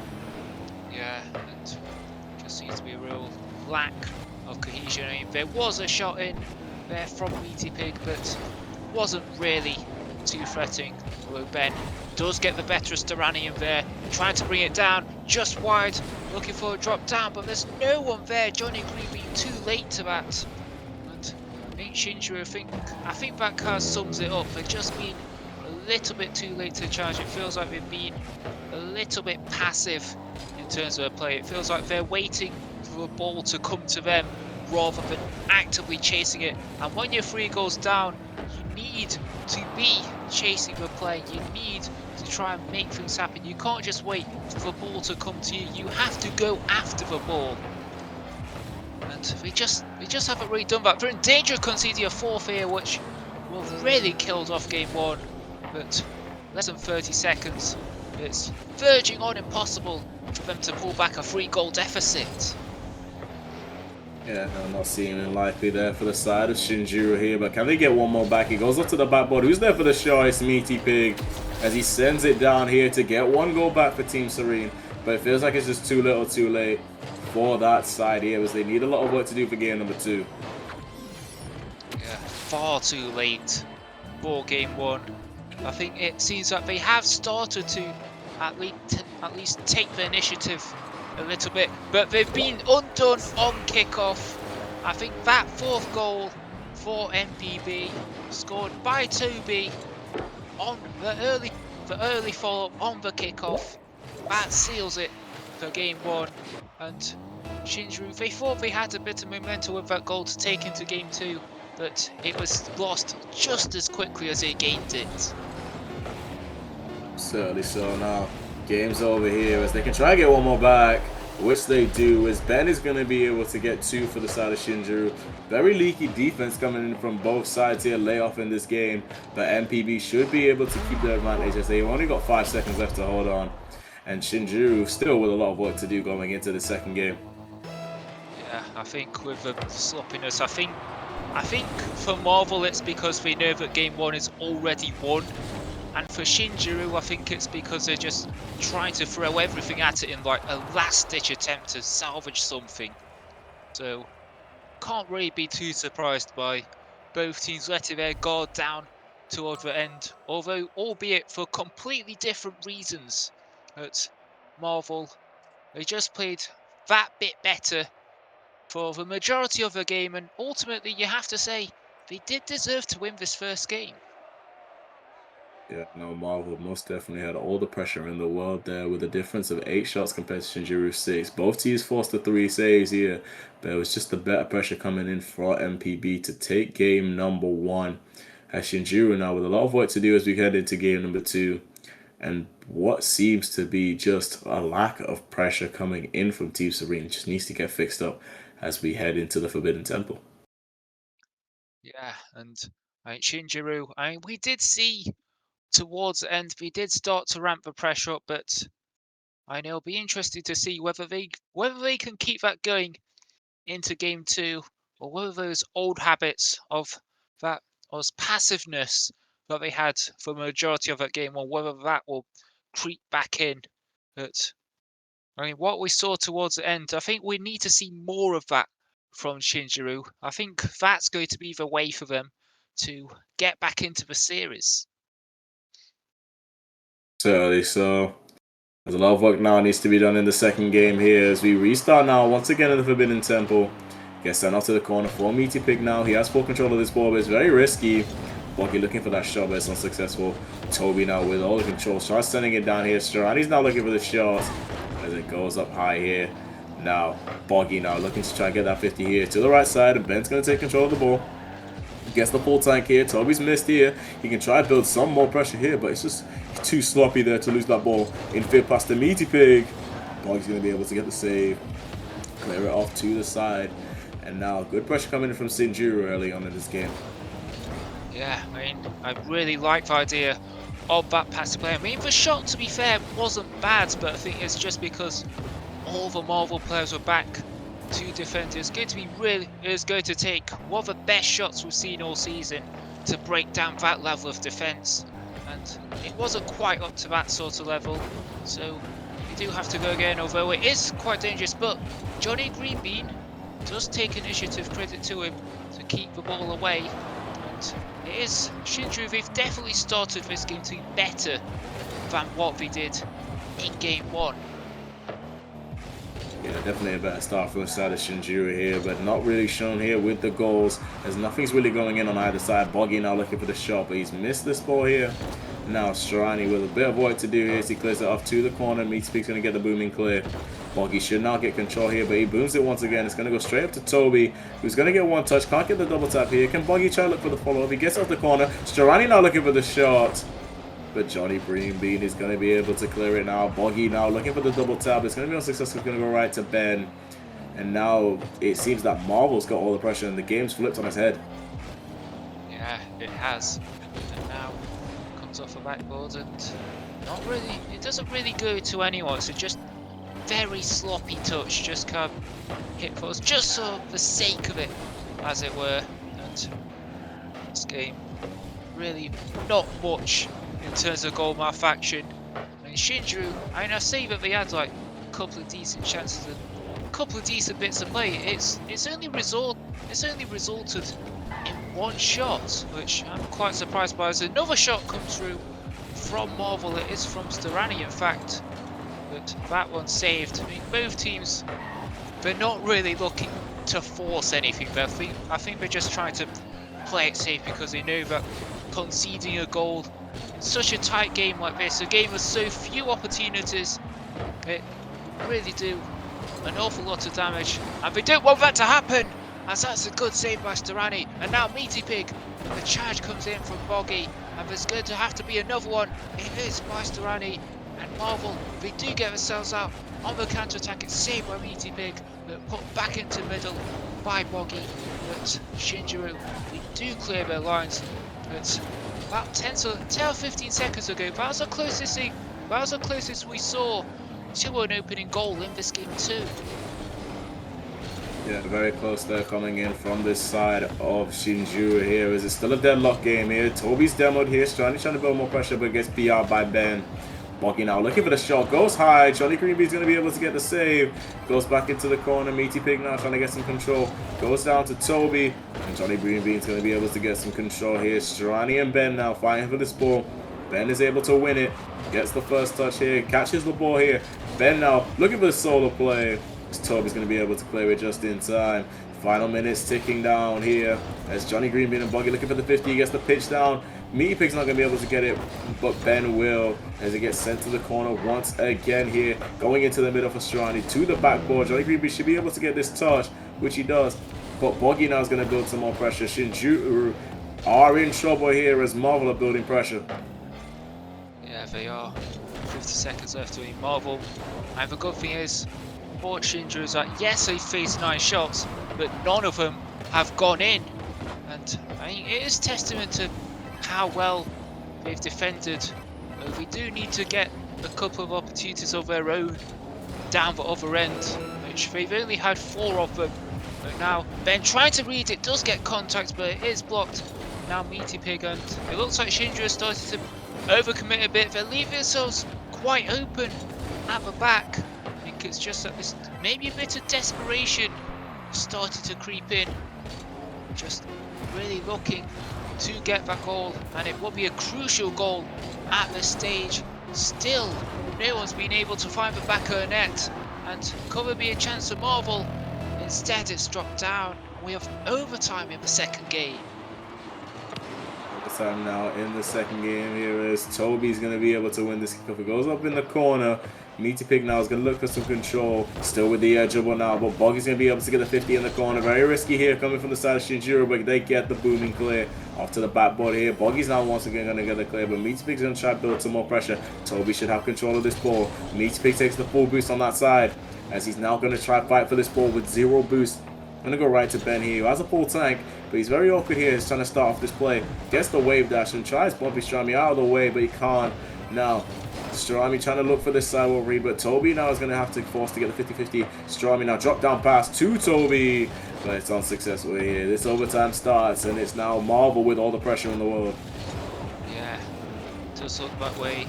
We have been able to get 1 more shot. Last time actually it was 9, now it's 10 over there. Is a shot from Shinjiro, but not a particularly threatening one. Toby trying to take control of it. Johnny Greenbean is lurking, gets a 50. It's a double commit from Marvel, but they don't get punished for it. And Shinjiro had to really put in a lot of defensive work. They've had to make 10 saves as that shot comes off the post. And Marvel nearly with the winner in overtime, but just the wrong side of it. And now Ben, 0 boost, gets beaten to it by Boggy, comes back to Meaty Pig, trying to fire 50 to Johnny Greenbean. That one is just wide as well, and still we are no closer to finding a winner. Yeah, first real good chance there coming from the side of MPB. There was a fluff on the back lines, and now Johnny Greenbee is going to be able to get that touch here. It's now going to go to Meaty Pig. It's going to get forced into the middle, but Toby's going to have that clear to the sidewall. Ben now looking for the sidewall double tap. but can't get to it here. Stirani now with the control, trying to get it into the corner, trying to get it into the middle. Johnny Greenby should have it here. Boggy looking for the shot as it's going to go low. And Ben should have easy control of this ball. He's going to try to follow this. I'm going to look for a little solo play. Gets it to the middle here. Meaty Pig's looking for the shot. 50-50 there for Stirani. Boggy's going to get that clear. It's going to go right to Stirani with a drop down pass into the middle. But Ben's going to be able to get the first touch here. As Toby now off the corner. Going to go straight to Boggy to the backboard. Toby looking for a shot. It's not going to be successful, however. Ben now with full control gets the flip here to try and get it to Johnny Greenby with the shot. Toby's going to get the save. Back and forth game now once again in this overtime, and it's still goalless in game number 2. Yeah, it is. But it looks like both teams are starting to ramp up the pressure a bit. I mean, I think it's like they started to realise that this game 2, it cannot go on forever. We don't want to be playing Rocket League until 2 in the morning, although there is a goal from Johnny Greenbean, and it is finally settled. It's took a long time. They did have to defend an awful lot of shots, but it was just one long ball through the middle, and Marvel, on one of the rare occasions that they left it open, Johnny Greenbean was able to find it.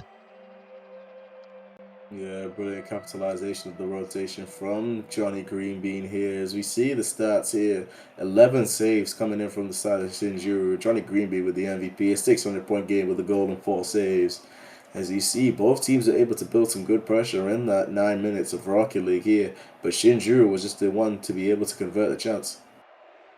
Yeah, and it's not to say that there weren't. I mean, initially, like the first half of the game, there weren't that many chances, but then as the game wore on, opportunities started to open up, and while defenses stayed strong for both teams, and Shinjuru as a team having to make 11 saves, and Marvel also having to put in their fair share as well, combined total of 7 saves. But like the game started to open up, especially after we went into overtime. I think both teams were just ready to commit that little bit more, as long as it meant getting that goal. And Marvel, they ended up overcommitting, and Johnny Greenbean was able to have the final say. Yeah, no, Johnny Greenbean was able to get the declarative message in the game here. As we're going to try to get the players ready, but there might be some black screens going on here on people's screens. It might just be me, I might just be the problem. But as we go into game number 3, both teams here trying to fight for the upper bracket lives. So we do get a now more even series compared to the last 2, which were sweeps, as we hopefully get into some more Rocket League. Yeah, I can confirm that was a black screen. It's not just you. It seems that it's a pretty bad habit on the Rocket League side of things, that these black screens have become an increasingly common occurrence. Hopefully that gets sorted soon. Don't want to be having these black screens as often as we are now, but hopefully it won't have disrupted the players too much. I'm starting to wonder maybe whether they're used to this level of disruption. Yeah, no, it's a very chaotic Maybe way. another minute or two before we can get this series started again. Right, I just had terrible Wi-Fi and I unfortunately interrupted you there. My apologies there. But yeah, let's hope that we can get both teams back into the game. We do have the side of NPB back. We just need to wait for the side of Serene. Once they're back here, we can get straight into this next game. And now, all to play for here in this game number 3. No one really has the key advantage, but you see Marvel, in my opinion, have just been having more of the pressure here, as I believe that they might be able to go and take this series with the way that it's going. Yeah, it does look that way, but that game 2 showed that you can have all the pressure in the world, but if you can't find a way through, then what's the point? What's the point of having all the pressure if you can't convert it into goals? And I think that's something that Marvel will have to work out. It worked for them in game 1, but not so much in game 2. They have to find a different way to get through the Shinjuru defense, as game 3 kicks off just now, and it looks like Shinjuru do win the kickoff, but it doesn't go anywhere. And now the shot from Stirani is saved by Ben, of a follow-up saved as well. And looks like Marvel. That early spur pressure came to nothing, and it could go in, but Storani make a save. It's a fairly decent start to game 3, you must say. Yeah, good start to game number 3 on the side of Marvel here. They do need to be able to get some goals with the pressure that they do build. This team Serena been able to hold their line strong. They got in that game number 2 and they weren't able to output as many attacking possibilities. Green being there looking for the shot there. He goes into the middle once again. And now it's Shinjuru's time to be able to try to build some pressure as it goes up to Ben looking for the shots. Great save there, but Ben can't get the follow up there. It's an own goal coming in from the side of Marvel as Team Serene start off the score. Yeah, it's a good shot from Ben. And Toby, it's actually Boggy who had the final touch. And Toby did make the save, but Boggy just got the rotation all wrong there and ended up sending a ball into his own net. So it could get even worse, but Storani does make a save. And now Ben over 50, but it hasn't gone what he wanted to, as Johnny Greenbean is forced wide, trying to find a pass into the middle, but that shot is wide. Johnny Greenbean can't get the fault. Meaty Pig goes in for a 50, but it breaks down our Boggy, trying to find Toby. It comes off the backboard. He does get a second touch. It's on target, but it's far too weak. Does go for the follow-up, but that one's saved as well. And now, what can Shinjuru do on the counter-attack? Johnny Greenbean gets the better of Storani. It's still in the corner. Meaty Pig into the middle, but there's no one there before. Ben was just too late for that. Is trying to find a way back into Movo. Comes to Johnny Greenbean, but that one doesn't really go anywhere. And now, have Marvel got a goal on the counter-attack? They have! Wonderful counter-attack coming in from Marvel there. Toby with the booming clear straight to Boggy. They catch Serena out in the rotation. Meaty Big and Ben can't get back to this ball in time. And now it's tied up here for the side of MPB. Center circle once again. That's all to play for on this game number 3. It's going to be a dead ball here, but Toby's going to get the next touch. He's going to get the full tank. He's going to get the set up off the wall. Goes up for the air dribble here. Johnny Greenbean's going to try and beat him up to it. Doesn't get that touch. He can't finish off the job here. Strani now is going to have to take control. He's going to go right to Boggy, looking for the shot. Meaty Pig's going to be able to get the save. He's going to try and force this middle straight to Toby. 50-50 now coming in. Boggy once again trying to build some more pressure off to the backboard. Ben can't get the touch. Strani's now going to look to build some more pressure, but there's a bump coming in from the side of Serene to try and hold this off. Toby now clear off to the corner, but Johnny Greenbean is going to be able to get to it. Boggy now going straight up here. Meaty Pig's going to be able to get the touch. MPB now with full pressure of this ball. Yeah, their goal. It came from giving Shinjuru a taste of their own medicine. They got undone by the counter-attack in the previous game, and they decided to do it to them this time around.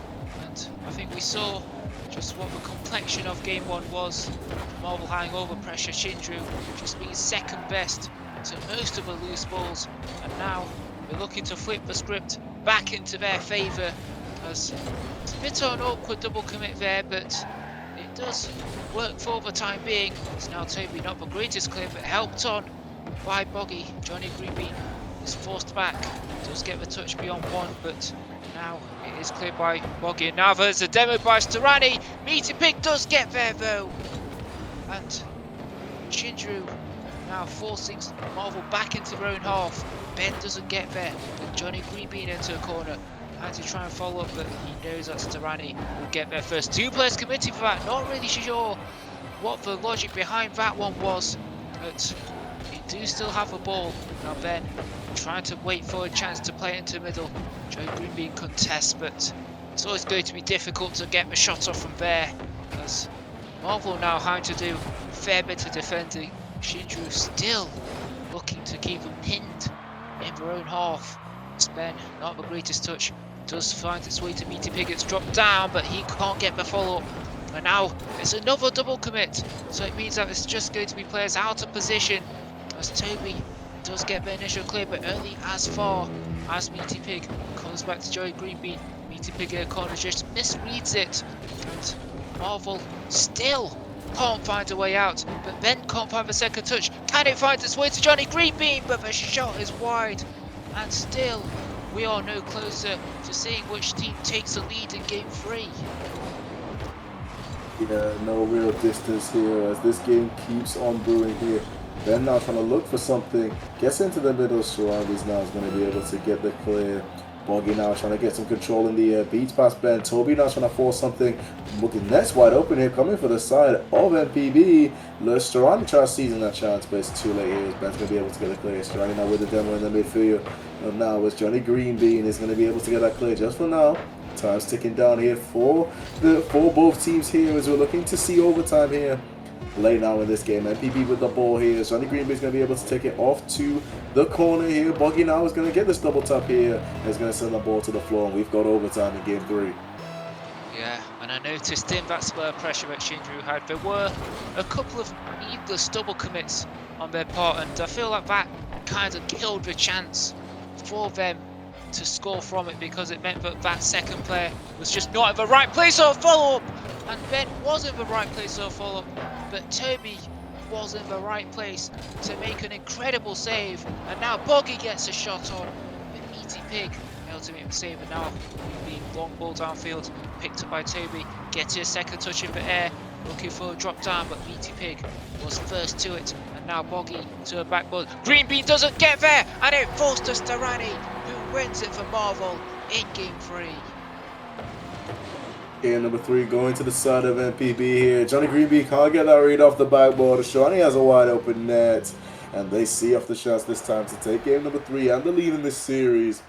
And now with Shinju, with all the work to do now for game number 4, they can't let MPB get match point here in the series. As we check the end game stats here, equal amounts of saves. Serene with actually more shots in this game, but more conversion coming in from the side of Marvel. MVP going to MPB is Toby with no goals here, but he gets the assist and 3 saves in a 547 point game. It's almost like the complete opposite.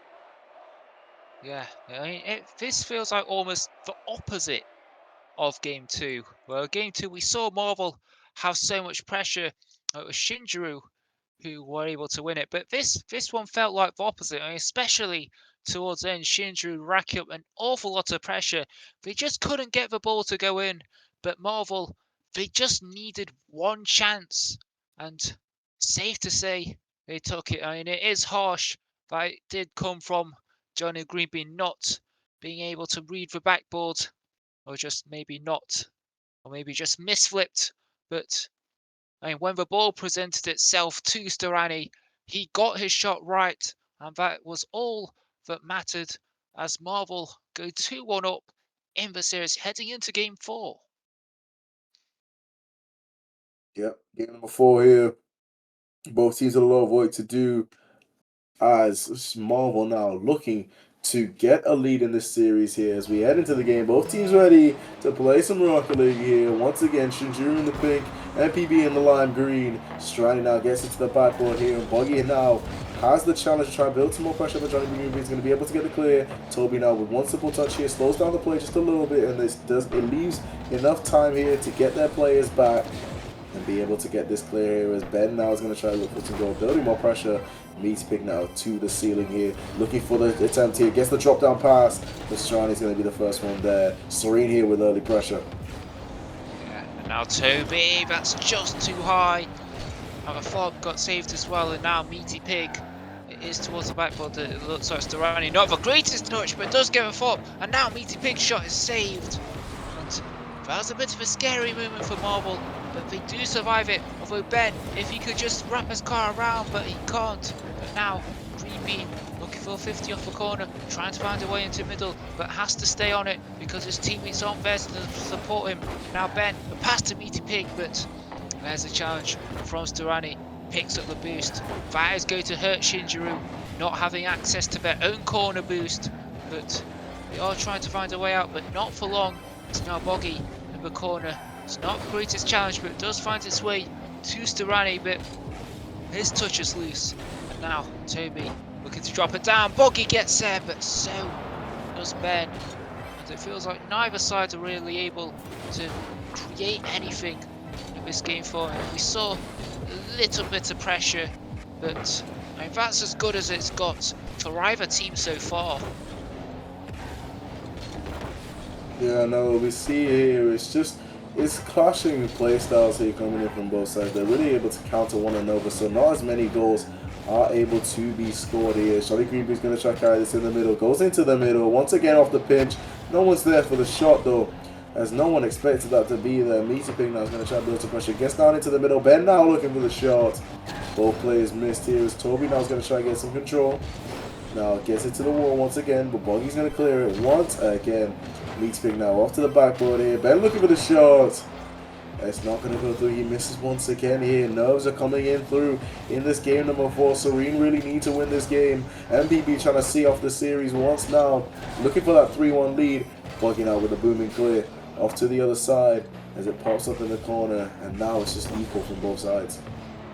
Yeah, well, that could be dangerous, but Ben does make the save and gets a bump on Toby, really shutting down the attack. Now Greenby with a 50, Meaty Pig latches onto it, just wide. That's a very difficult attempt. Now Toby just trying to play the mind games, comes back to Storani. The shot is on target, but fairly easy save for Meaty Pig to make at the end. Now Johnny Greenby launching it forwards, just lucky to see how he can stretch Marvel defence. It comes back to Ben, and now he's trying to fire a second touch, but Storani won't let him have it. And now to Boggy, it's on target. That's a great save from Meaty Pig. Johnny Greenby can't find the second touch, and you see Marvel, they're just trying to get a little bit more creative. They're just trying to find different ways to see how they can break down the Shinjuku defense, but nothing's working for them now. Nothing's working for them as of right now. Cars start to wonder if they're looking to see how they can score. Nothing's working, and you start to wonder whether like frustration will start to creep in, especially if we concede here, despite having so much pressure, where they get increasingly desperate as the game goes on, as they put more shots on, and still none of them able to find a way through. Yeah, no, good attempts coming in from both sides, but no one's able to get this conversion. As we do see another 0-0 game coming through, Johnny Greenby's going to try to be able to clear it up. Boggy now looking for the shot, but Meaty Pig's going to be able to hold the Serene lines very strong here. Now it gets sent up to the ceiling here, bent to the wall, trying to get beat past the first man here, which he does. To the middle now, Johnny Greenby looking for the shot now. He's not going to be able to be successful. Strani now trying to find something here. Meaty Pig is going to get it to the side. Toby with the flick, off to the backboard, looking for a shot. Not going to be successful once again. MPB now trying to get a goal here in the dying embers of this game, but so are Shinju. Toby now looking for the shot here. It's off target. Boggy now looking for the follow-up. Can he get this double tap going? He does. Dropped up past to Toby, who takes the lead with 7 seconds left. Looked like the chance had gone. Boggy, it's an excellent drop. All three Shinju players were back. None of them could make the touch to keep out Boggy's double tap, which admittedly wasn't on target, but none of them were there to make the clearance, and instead it fell to Toby. And Ben did try to get the clearance, but his touch wasn't enough, as Shinjuku tried to get something right at the very end, but instead it is Marvel. Their persistence paid off, and they are rewarded with match point. Yeah, one more game from Marvel here to see off the series as they take the 1-0. Toby once again with the MVP here. 1 goal on 3 shots here. 33% shooting accuracy with 3 saves coming in for the side of Toby here.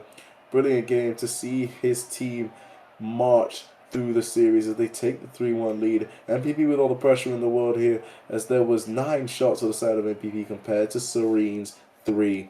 MPB now 1 more game to see off the series, and Serene with a lot of work to do as they need to get a 3-1 comeback here. Otherwise, we'll be seeing them on Sunday in the lower bracket.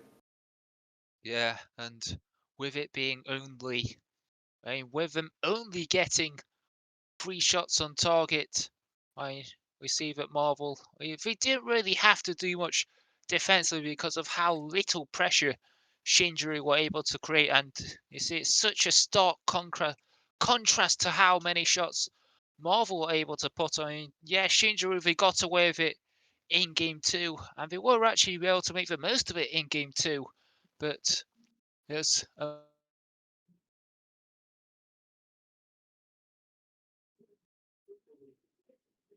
much bigger. I feel like Shinjuku, they just if they are going to sit back and absorb pressure and play on the counter-attack, they need to do a better job of taking the chances when they do present themselves. Yeah, chances needed to be created on both sides here. As Toby's going to try to get the full court carry here. Looking for Boggy here, who's trying to get this double tap, but he can't get it. Nobody's on the follow-up here. Strani now with a lot of work to do on the back lines. But now the shot coming from me. People want to save from Toby to get rid of that ball just in time. Boggy able to clear it out for the follow, prepare for the follow-up shot now. Toby now needs to get some control. Gets the flick over one. Can he get it past two here? He does, but it's not going in here. Strani now trying to build some pressure here. Boggy looking for the shot here, but it's going to go all the way to the other side there. Wonderful 50 from the side of Shinjiro as it goes now to the corner. Johnny Greenbean looking for something, but it's just going to be too slow and Toby's going to get it clear. Both sides with good amounts of pressure, and Ben is going to be able to start the scoring for Serene. Well, it's finally come together for Shinjiro, and Ben just getting there just ahead of Boggy. Didn't quite get the challenge right on his part. And I feel like Marvel, they just weren't ready for the shot. I think Shinjiro, they've come out with a new level of intensity, but they've been undone on the kickoff. And that good work has been removed from... It's almost like it's counted for nothing as the scores are level again. Yeah, level once again coming in from both sides here as it goes back into the center circle. All to play for in this game, number 5. MPB looking to see off the series. Serene looking to survive here. Boggy now is going to try to get it into the middle here, but Strani's going to have the chance here to take full control. Looking for the double tap, but he doesn't get the best of touches here. It's going to go straight to Ben here. Gets the flick over one, tries to carry it past two, but he doesn't hit. Boggy now looking for the shot. He has it wide open, and MPB now will take the lead in game 5.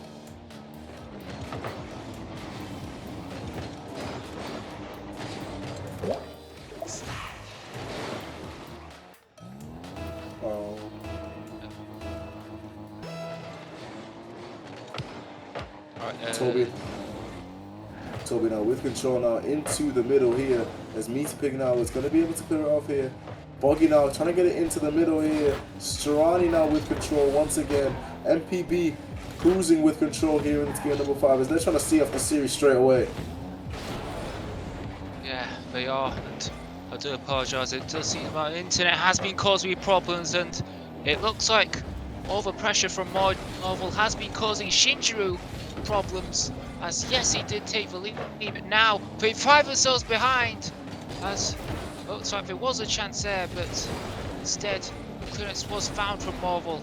As Toby gets the ball away, but only as far as Meaty Pig. But Strani trying to take control against Meaty Pig, gets the better of him, finds its way to Toby, but Ben picks up the loose ball, trying to bring it under control, gets it beyond Boggy, but there's a demo, and it looks like Ben can't get the fault. He gets demoed, and Greenbean looking to play it forwards to Ben, but he doesn't get there. Neither does Toby. Boggy's there behind for support. It goes on target, saved by Meaty Pig. Just over half a game left, and looks like Marvel, they have had to face a bit of pressure, but they have handled it pretty well.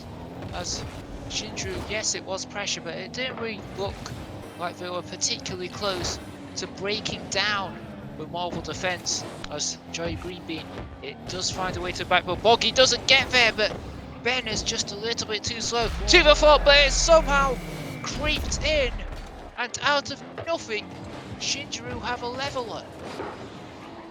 Yeah, it's unfortunate coming from the side of MVP, but it's wonderful if you're trying to be on the side of Serene. Those types of situations need to be in your favor, which it does, as now MPV here trying to fight back to get this lead once again. Meaty Pig's going to be able to get the dunk here. Strani now with a lot of work to do as he gets it cleared off, and it's only going to go to the side of Greenbean here for the side of Shinjiro here.